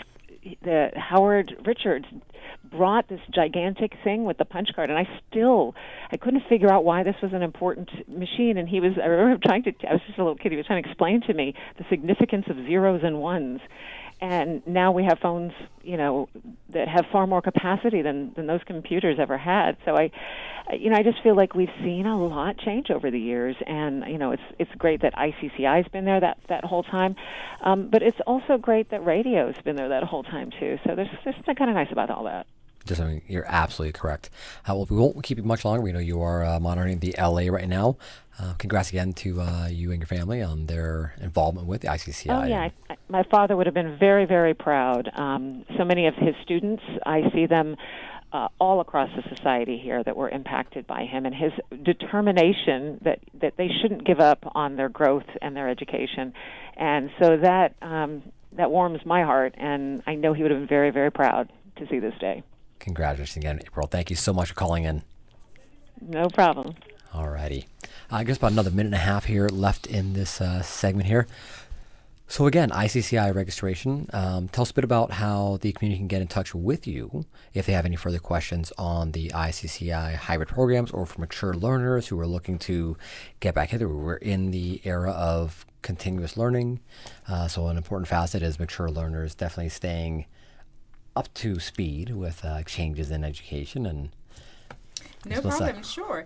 Definitely, we would love to have you. If you have any questions at all, you can reach us at info@icci.edu.ky or go on our website, www.icci.edu.ky. I really want to encourage everyone to come out this evening, you know, just to celebrate with Dr. Elsa and the family and the team, just to say thank you. I mean, ICCI has been the first higher education institution in the Cayman Islands. We've been the first radio station in the Cayman Islands. We've been actually the first honor society, for bachelorette programs in the Cayman Islands. So we've done tremendous work. And so this evening, it's really about giving thanks and really looking forward for 50 more years to continue this journey that we've embarked on 50 years ago. So we're indeed happy. Congratulations again. And President Kuhn, any final words? No, I just, again, I'm, when I hear like April talk about, you know, her dad and how she sat on his lap in the radio station, we don't know when we're introduced to things where it will lead. Sure. And I think that's it's a formative learning process too as well. So I am just I've always been involved with big universities, you know, 54,000 students, and 13,000 online.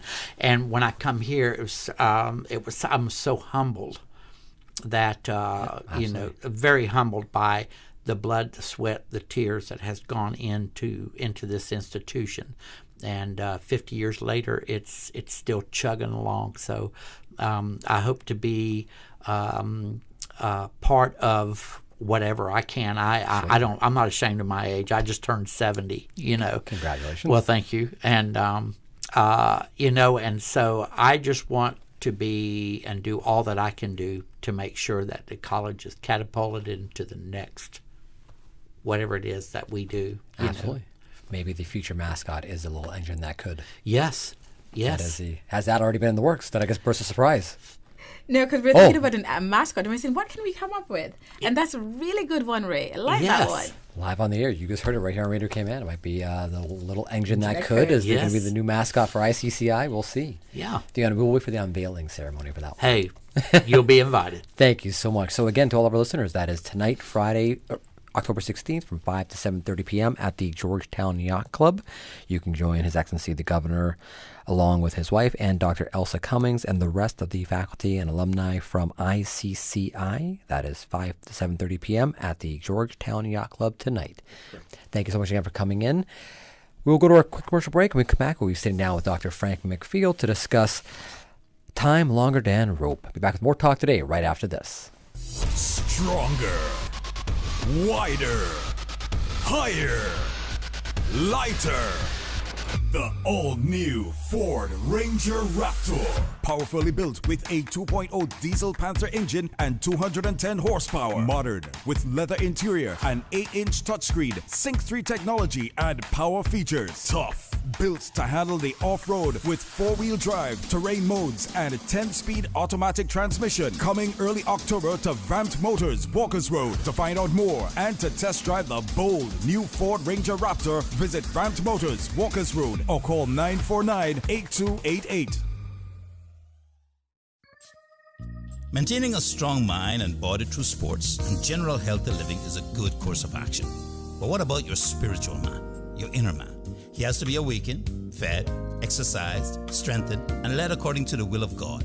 So, have you heard the call? I'm Evangelist Brother Joseph Joey Ebanks, and I'm inviting you to worship Wednesday and Thursday nights at 7:30. We are bringing the Word of God to our communities as Jesus commanded. Faith comes by hearing, so come and hear.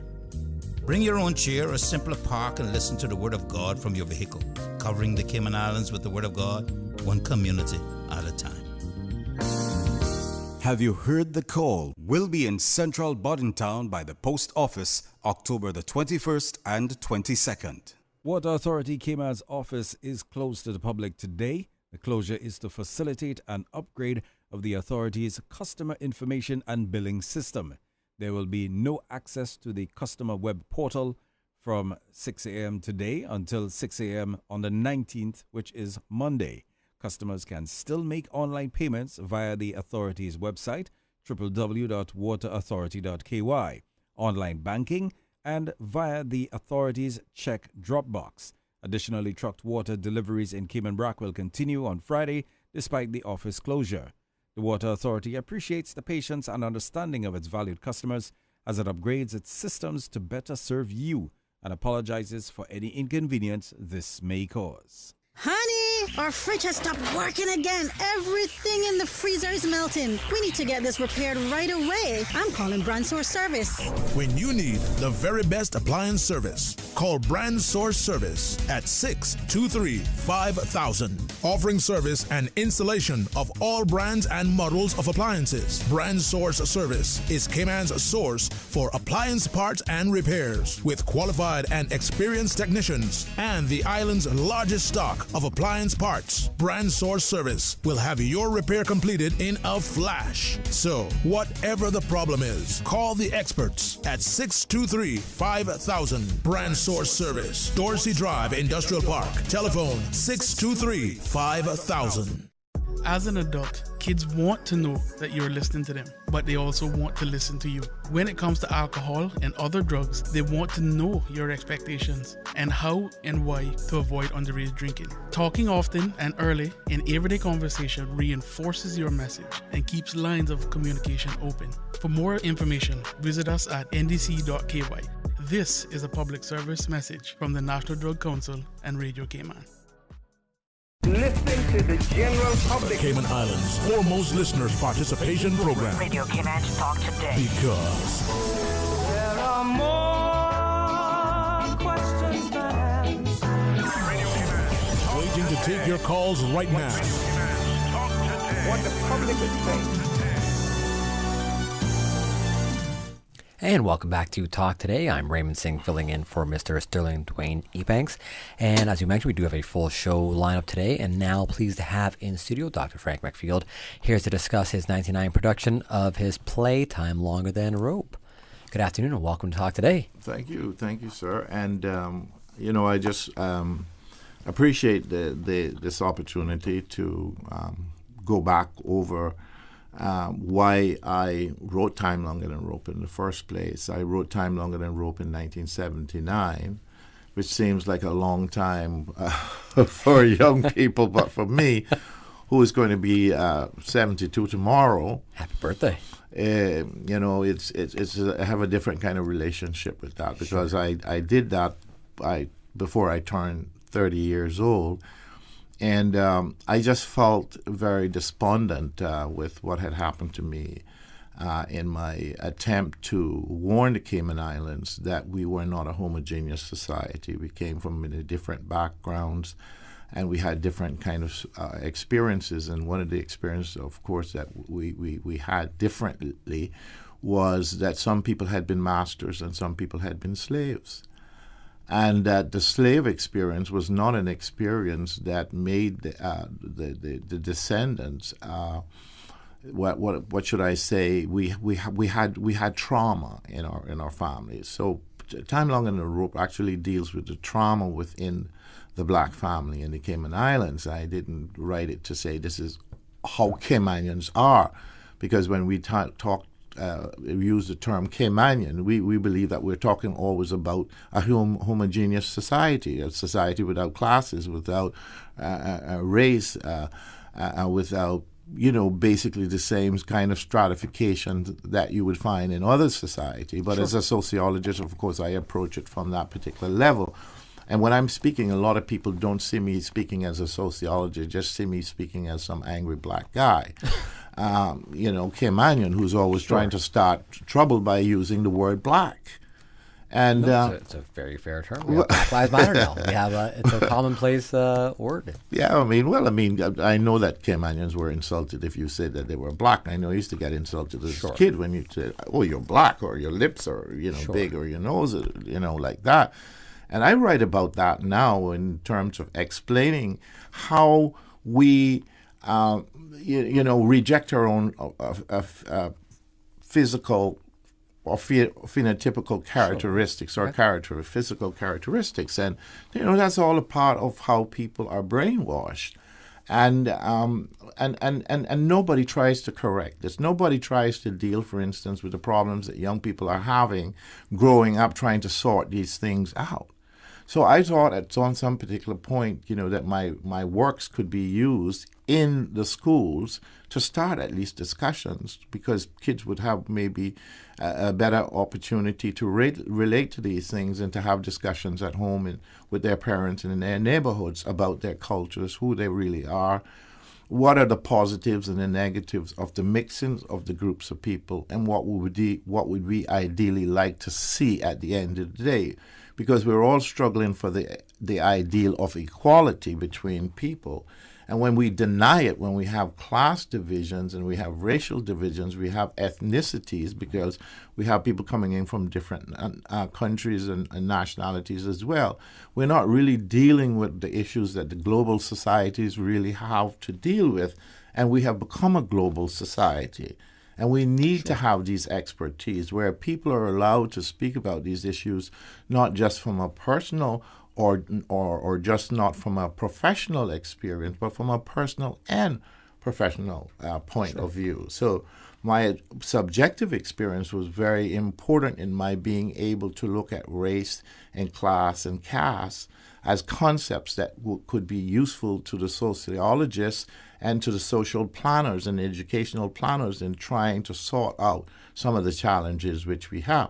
Lots of the challenges which we have in the school are not so-called educational challenges in a sense. They're sociological challenges that, of course, obstruct the educational issues. And so people are dealing with sociological problems when they should be dealing with the whole idea of conveying particular types of disciplines to people, like, it's mathematics or sociology or social science or whatever it is.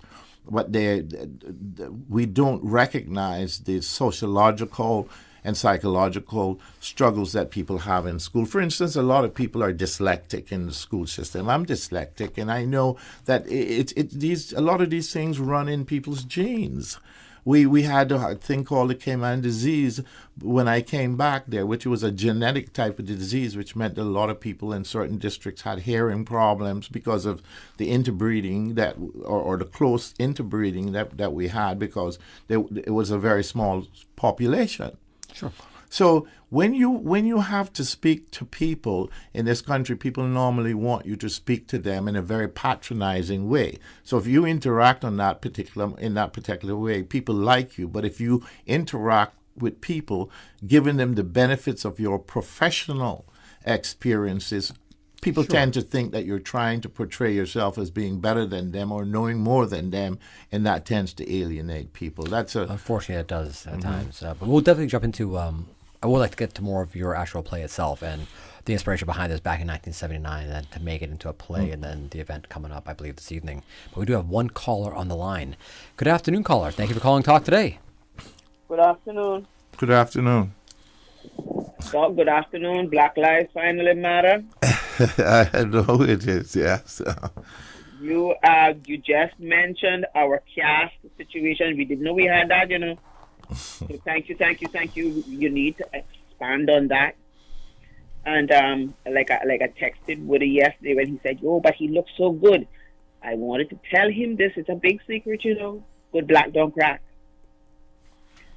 And as usual, Doc, as a wise man told me one time, please advocate for your own kind.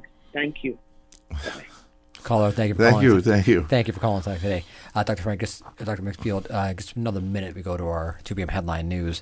But before we go, we do have the play is this evening. No, actually the play was yesterday evening. Oh, I'm sorry. Okay. Yeah, that's what we were trying to get there before.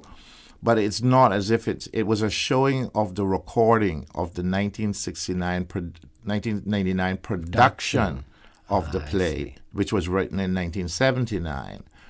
But we will be showing the play in several other districts as well. Oh, you will. Do you have those dates set up just yet? We don't have those dates because we were having a bit of a problem. The Cultural Foundation was having a bit of a problem getting permission from the government to use the town hall because of the COVID restrictions. So as soon as that is sorted out, we will continue with the showing of the play. Okay, fair enough. And so how was the showing last night? Well, the showing last night, it was interesting. We didn't have that many people attend because, it's been the old problem. You do things and you want to share with people your experiences, but it's not what people want. People want other kinds of experiences from other people. They don't want experiences from their own people. That's part of the problem in this country.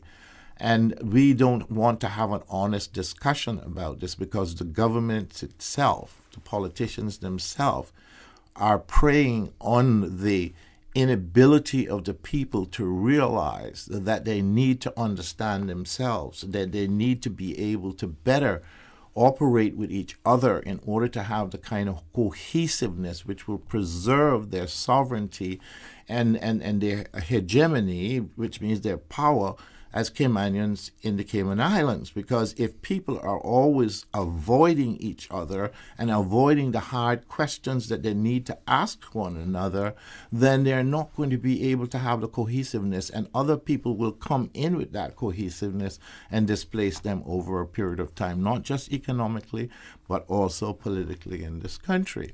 So it is difficult for us to, because we don't train the kids in the school. My material has never been used in the high school in this country. On no school in this country has my material ever been used. All right, we have there's a lot of questions or a lot of points you've raised, which I wouldn't mind elaborating a bit more on. Let's go to our 2 p.m. headline news. When we come back, we'll be sitting down again with Dr. Frank McField. We'll be back with more Talk Today right after this. You are listening to Radio Cayman, the voice of the Cayman Islands. Today's biggest news. Radio Cayman. It's only 2 species that we have here on the island. Generations present. Your voice, your choice. It is in the best interest of the people of these islands. Local, regional, international. This is Headlines from Radio Cayman's newsroom. Today's biggest news. With your latest headlines, I'm Felicia Rankin-Solins. Join Dive Tech in West Bay for a shoreline and water cleanup tomorrow, Saturday, October 17th. All day, starting from 7:30 a.m. until 5 p.m., they will be cleaning debris brought in from the recent storms that brushed Grand Cayman. Dive tanks are 9 CI. They ask divers to bring their own mesh or laundry bags for collecting the trash. In international news, state election officials across the U.S. are reporting record numbers of voters casting their ballots ahead of Election Day on November 3rd. Nearly 20 million Americans had voted early by Friday, either in person or by mail. At the same point in the 2016 race, about 6 million votes had been cast. Experts say the surge in early voting correlates to the coronavirus pandemic. Antiviral drug remdesivir has little to no effect on COVID patients' chances of survival, a study from the World Health Organization has found. The WHO trial evaluated 4 potential medications for COVID-19, including remdesivir and hydroxychloroquine. Remdesivir was recently given to U.S. President Donald Trump when he was in hospital. British Airways has been fined £20 million by the Information Commissioner's Office for a data breach which affected more than 400,000 customers. The breach took place in 2018 and affected both personal and credit card data. These are your headlines. I'm Felicia Rankin-Solins. For the latest in news and information, Follow Radio Cayman on social media, Facebook, Instagram, Twitter. Download the Radio Cayman app or log on to our website, radiocayman.gov.ky. your voice, your choice, your radio. Listen to the general public. Your thoughts are just a telephone call away. 1-800-534-8255. What the public is saying. Let your voice be heard. And now, Radio Cayman's Talk Today.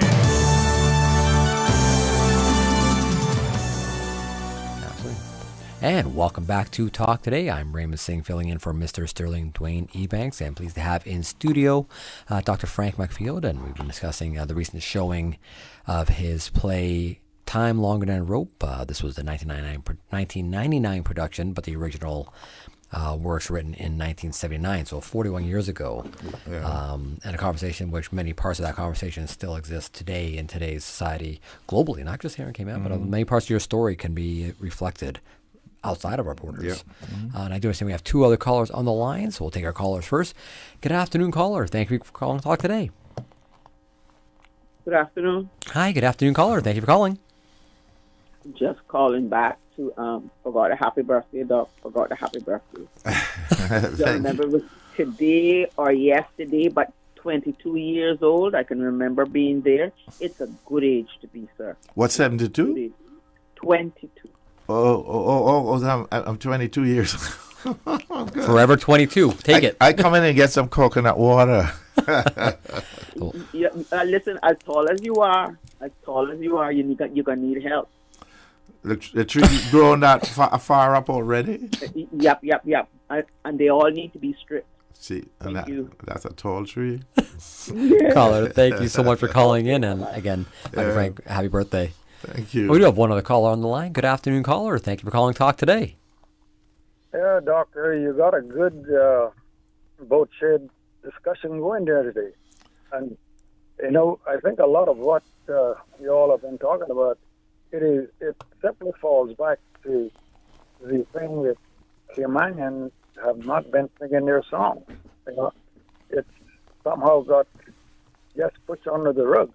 And until we start singing that song, the Caymanian song, 28 hours a day, I think we will still be falling behind. Yeah, Loxley, you're right, and thank you for the call. You've had a lot of experiences in this radio station and in the Cayman Islands and elsewhere in this world. And you know, I mean, even when I think about the prescription rights, that we have to ask people whether or not we can have rights that we had or we have. That's so obscene. I mean, it's perverted that anybody, any government, any representative of the people who enjoy these rights to compromise it to the point where they would have to ask people that come from elsewhere whether or not these rights exist or whether or not they're willing to give us rights that we have. You know, I mean, so right there, it goes to show that if we had been having the proper types of conversations, the honest conversations from the very beginning, we would not be trapped in this situation. But the fact that you have to bite your lips and bite your tongue every time you're going to say something that might be against the interests of somebody else, it's not good, because it might be your interest that you're protecting, although somebody else, what they feel their interest is, might be threatened at that particular time. But you came first, so your interest should be looked after first. Yeah, well, you know, and that stuff, you know, we still don't have anything in the schools resembling a civics, Caymanian, I call it CI sensitive civics class or social studies or whatever, however you want to put it. That, you know, it's void of that, and until we can get it in at the bottom there and just let it float on up through the, you know, through the society. And another thing, we got people coming across our shows, and I think you made reference to that, who come here with, and you can't blame them. They come with various thinking patterns and whatnot. And if it's allowed for those things to really start growing roots and progressing, then the Caymanian culture, the Caymanian is going to just get buried down in the sand. If there's any sand left for them to be buried in. Yeah, you know, also, I mean, the fact that we have to compete with electronic media and that there's so much out there for people to consume culturally means that our image of ourselves, our stories of ourselves are going to all die. And when people don't have a story, they don't have a past. They don't have a connection to the past. And when they're disconnected from the past, they will suffer. They will not survive as a story, as a memory, as people, because that's what we are as people. We're a memory. We're carrying on a memory, a tradition. And I feel that the school system here and the people that have been ministers of education, and my play has been around since 1979, and the fact that they will not put it into the school, they will not do anything with other plays that have been written that were not written by me, but other people that are Caymanian, and other songs that they are written, the fact that they don't have Miss Lassie's things and they don't have Miss the drummer, forgot her name. And Julia and thing. You know, it's not about putting it on a shelf, you know. It's about using it. Culture is about using. And when we do these artistic things, these things are to be used like tools to enhance our understanding. Yeah, we got to sing our song. If we don't sing it, nobody's going to sing it for us. So, but, you know, I guess all we can do is just keep pushing, and, you know, hopefully somebody else will jump in the void when we're over the hill, huh? Well, I know I'm tired. I told my wife, I said, I'm finished with this situation. I'm trying to focus someplace else, be more oriented towards selling my expressions or my ideas, or exchanging them someplace else, because basically I have spoken to Miss Julia, or written to Miss Juliana O'Connor, the Minister of Education, so many times, and she's been Minister of Education for a long time. We have had no attempt by anyone to put those plays in there, to have discussions that I could participate in, to help children to be able to figure out the identity that they might want to choose at this particular time socially. We spend more time talking about children choosing their sexuality rather than choosing their bloody culture. And this is what I find unfair, because it's an idea that comes someplace else. They'll push it, they'll take it, and they'll accept it. But if it originates again among them, they don't want nothing to do with it. Well, I think the Americans can't give up the ship. We got to pull in the halyards and tighten her down and, sail on. Well, I gotta stay on the ship because of you.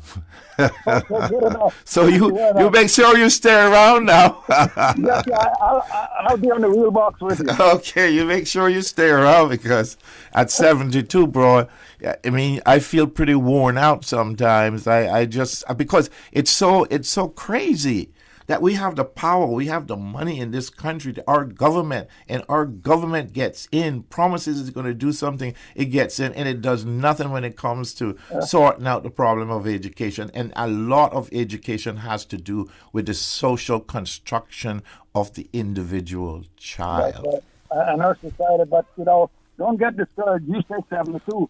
Think of 83. And tighten down and moving. Mr. Banks, thank you so much for calling in this afternoon.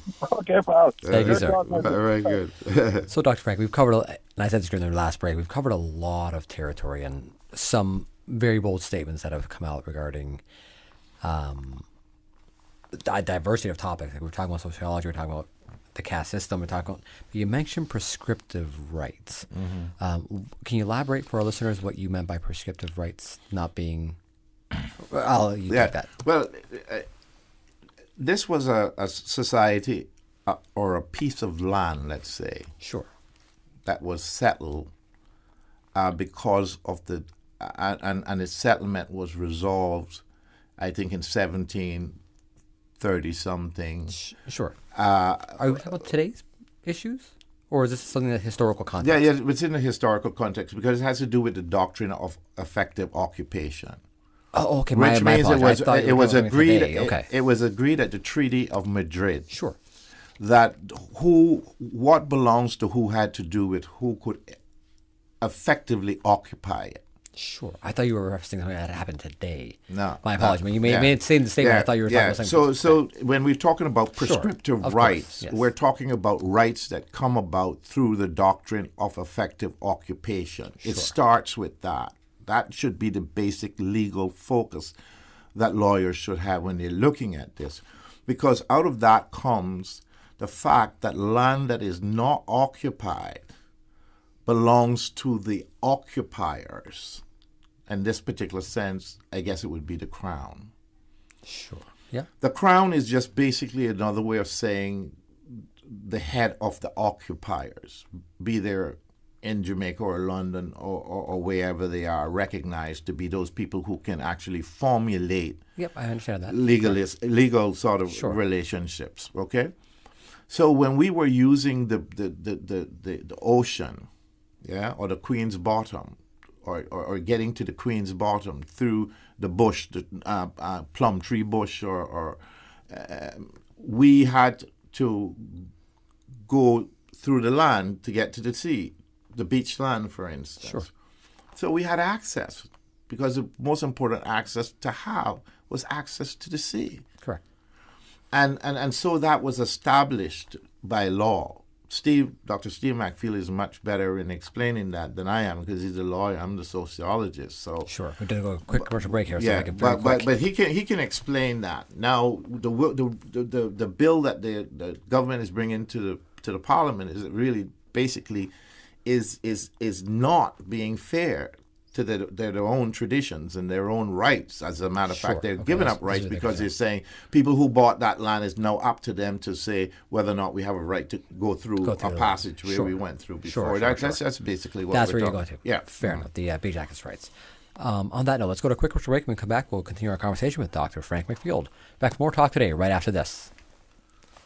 Years ago, we started as an insurance company to put people first, Today, with all of the challenges our world is facing, that mission has never been more important.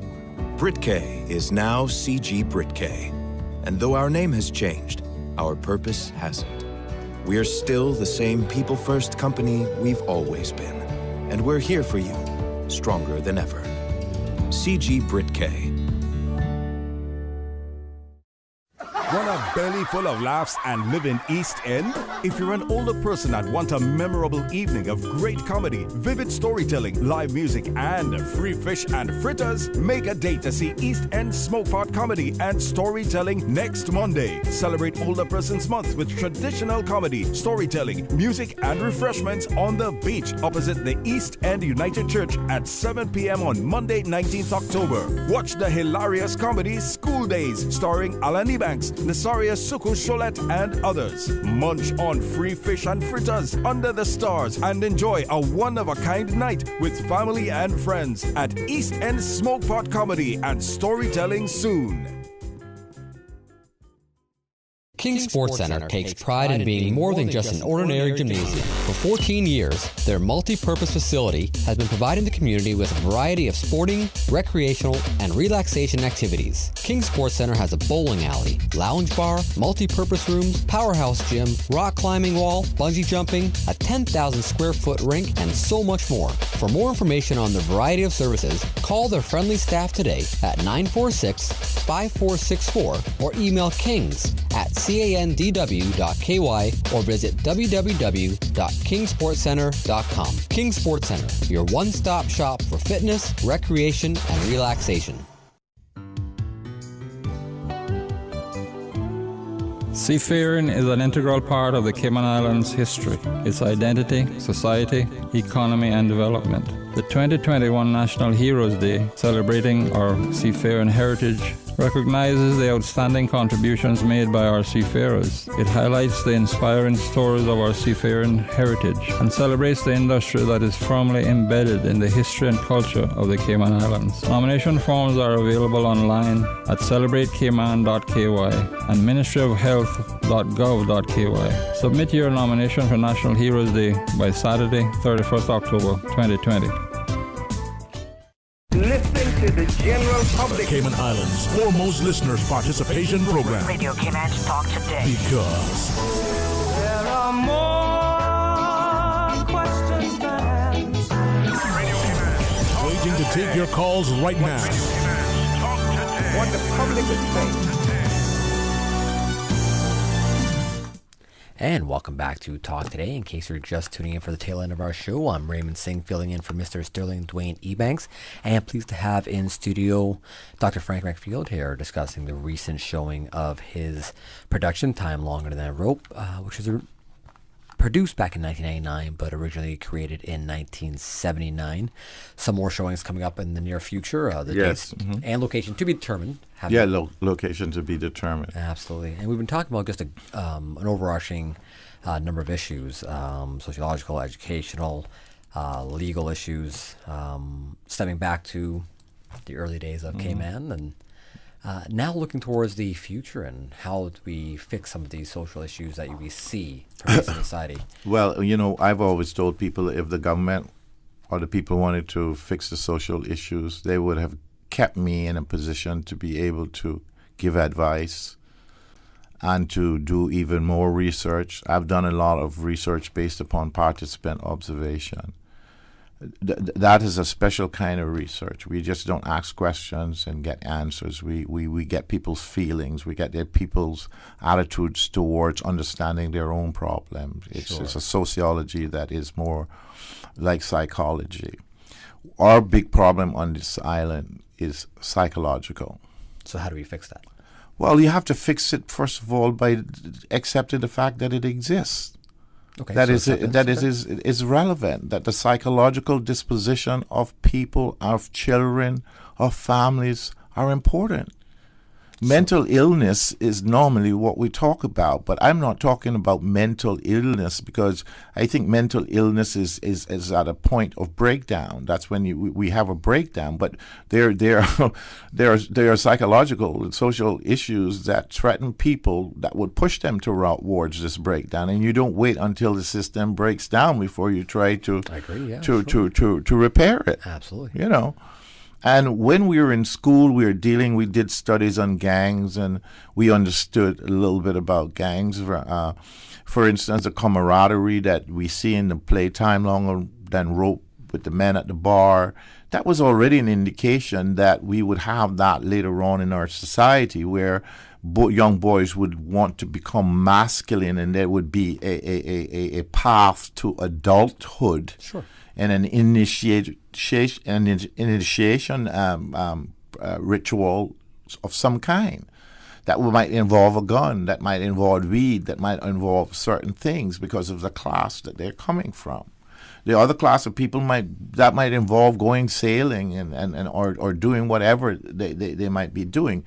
But the different roads that people have towards adulthood, the different roles that people play, and the way in which they're introduced to their position in the society is very important. How they view themselves, that social mirror. Sure. We don't think about these things, and even if we talk about those things, they do not come into our lives. So let's say we acknowledge it. We acknowledge those are some of the issues. Yeah. What are the steps we need to take to address it? Right. Well, I mean, you need people to be serious about it. They need to believe in it. It just can't be just an academic point of view. It has to somehow impact you. You have to know it personally. You have to feel it personally. Otherwise, it doesn't have that urgency. And maybe that's probably what happened to me. It had the urgency to me, and it's always had the urgency to me because I felt it personal, not just sociologically, not just academically, but I know what it was to be like, to have issues in school, to have corporal punishment, to be punished, and then take the aggression out on somebody else, to not know how to manage anger.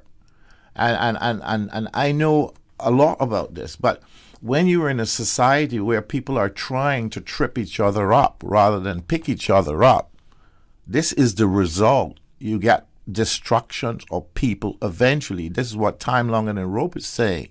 Time Longer Than Rope is saying that we're damned by our own ways. That when anybody is talking to us, that the character Ella makes the mother in the play because she's stressing that the children need to have an education because Cayman is changing, and if they don't have it, they're going to end up like the Indians on the reservations. They're going to end up like with broken homes and drunks and all that. Sure. So the message there was a social message, but it was a powerful personal message that was strong personally, and therefore because it was delivered dramatically, we would have thought that somebody would have caught on to the fact of how severe the consequences would be, because I was showing people from 1979 what the consequences would look like. Just shows some great foresight. So if I can isolate some of the solutions that you may have touched upon, as one of the things that needs to happen is to be able to identify some of those social concerns within the community and how they're actually affecting individuals and families and the microcosm communities of Cayman. The next one was to, obviously, the education and being able to focus one's energy on personal development educationally. Right. And then the other one, which I think is a very holistic one, was stop tripping each other up. Yeah. And start ushering each other along. Be the wind at your back, not the wind in your face in your sail. Is that how the line goes? There's a line about being the wind at your back versus at your sail versus be the wind behind your sail. Yes, correct. That's the line. Yes. So you put it very well. You put it together. You should be my editor. Should be your editor. And those are three major elements. And you're absolutely right. I don't think there's anybody that would disagree. We hear a lot of those very similar things that society, we have to identify our problems, and there's a lot of individuals.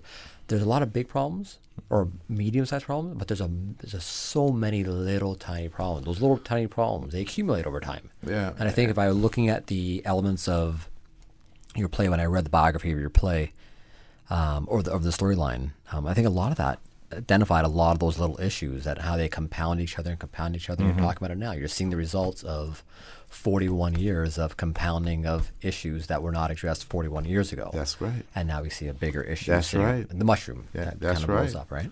Mm-hmm. So we talk about the education, and so if you're talking to the 25-year-old or the 35-year-old or the 45-year-old or even the 60-year-old grandmother, what do you say to the 65-year-old grandmother today that she can then turn around and communicate to her family about how to further their education and to stop tripping each other up? What do you say to them? Well, when we talk about education and encouraging people to improve their education, we have to also be able to guarantee them that they will have some security in terms of jobs and promotion and status.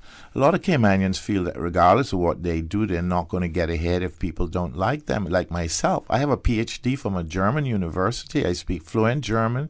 I went to school in America, in England, in Germany, and I can't get a bloody job in this country. I've been paid in this country for 8 years as a member of the Legislative Assembly, and 1 year or 1.5 years before that, as working as a social development officer with the government, and that's about it. And I refuse to do any other work. I don't want to be a corporate person. I've never had the desire to be a business person or to make money. I'm not a materialistic person. I grew up in a time in America where values were different.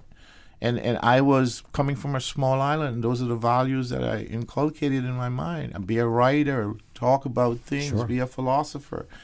And that's looked down upon. So I know that the people that should help to raise up their people, normally the politicians, they entrap their people in a particular dynamics that has to do with them receiving something. And once you get something from somebody, then you don't be critical of them. You go along with them regardless of what they do to you. So it's that kind of entrapment and the enslavement that comes from the political structure that we have grown with for the last 60, 70 years. It's interesting. I wish I had more time to elaborate, because that's something that exists not just here in Cayman, but globally. Yeah. We see that people identify with a political party because they believe that party is going to cater to their needs and their desires in very much the same way. So it's very much a global phenomenon in any kind of democratic system where you have politicians will say what they say. But the only thing is different in a society that's so small, that is so personal. It's harder for people to make their make their distance and be critical. Sure. In the larger society, you have a group of people that can keep their distance. Sure. And therefore be critical, so that you have a mixture. Here, everybody goes along with what Massa says. It's a dicey one, and it's one that I wish we had a little longer in the show to elaborate on, because the political spectrum globally is one that's no country is untouched by, no society is untouched by. But you're right, you see it firsthand in a very small community. You wouldn't see someplace else. Correct. Yeah. It's just a much more intimate scenario. So and it would be very interesting, in terms of the comparative analysis of the political democratic system in the different sort of geographical area according to size. Absolutely. And to see whether or not democracy is really viable in certain types of circumstances of development, where, for instance, things become more important than community, than relationship. Sure, and that's the reality of politics. Yeah. That's the reality of systems of governance. Yeah. Any kind of system of governance, unfortunately, tend to lose that personality connection. Right. And regardless of how small we are, Absolutely. we're still a society, so we still have to consider all these issues. And the population has increased here so rapidly, and nobody's looking at the social health of the country. We need to be thinking about that. You're right. And what I will say at this point, even though we've had a diverse conversation, what I think 2020 has shown, and we've had a number of interviews over the course of the past 3 months on the show since we had the reopenings. And one of the common threads which has emerged in all of these conversations has been the common unity within Cayman over the past 7 to 8 months, and how much closer the community has become through the COVID experience. Looking out for one's neighbor. We had Meals on Wheels. Well, we had that. We had that during Hurricane Ivan too. We have that. But when a crisis is there, comes on, absolutely correct. But the crisis comes because of the lack of unity. That's where I want the conversation to go eventually, and hopefully one day we can have a longer conversation, because it's an evolving, dynamic situation. Yeah. But the reality is, the clock tells, as our boss today, and 2:30 says that we have to end the show. So on that note, Dr. Frank, thank you so much again for coming. Thank you very much. Enlightening conversation. But we do need to call it a wrap for today's show. Thank you again to all of our loyal listeners out there in Radio Cayman Nation, and Mr. Paul Cal for keeping us in check, and our guests from the Alliance to End Domestic Violence, ICCI, and Dr. Frank McField. It's been a pleasure filling in for Mr. Sterling Dwayne Ebanks and for Mr. Ora Connor, who was here earlier in the week holding down the show. An honor to be able to share the Talk Today stage with those two fine gentlemen. On behalf of the entire Radio Cayman family, thank you again for sharing your afternoon with us. I'm Raymond Singh. God bless and have a fantastic and safe weekend. Talk today. But I do have some questions. Talk today.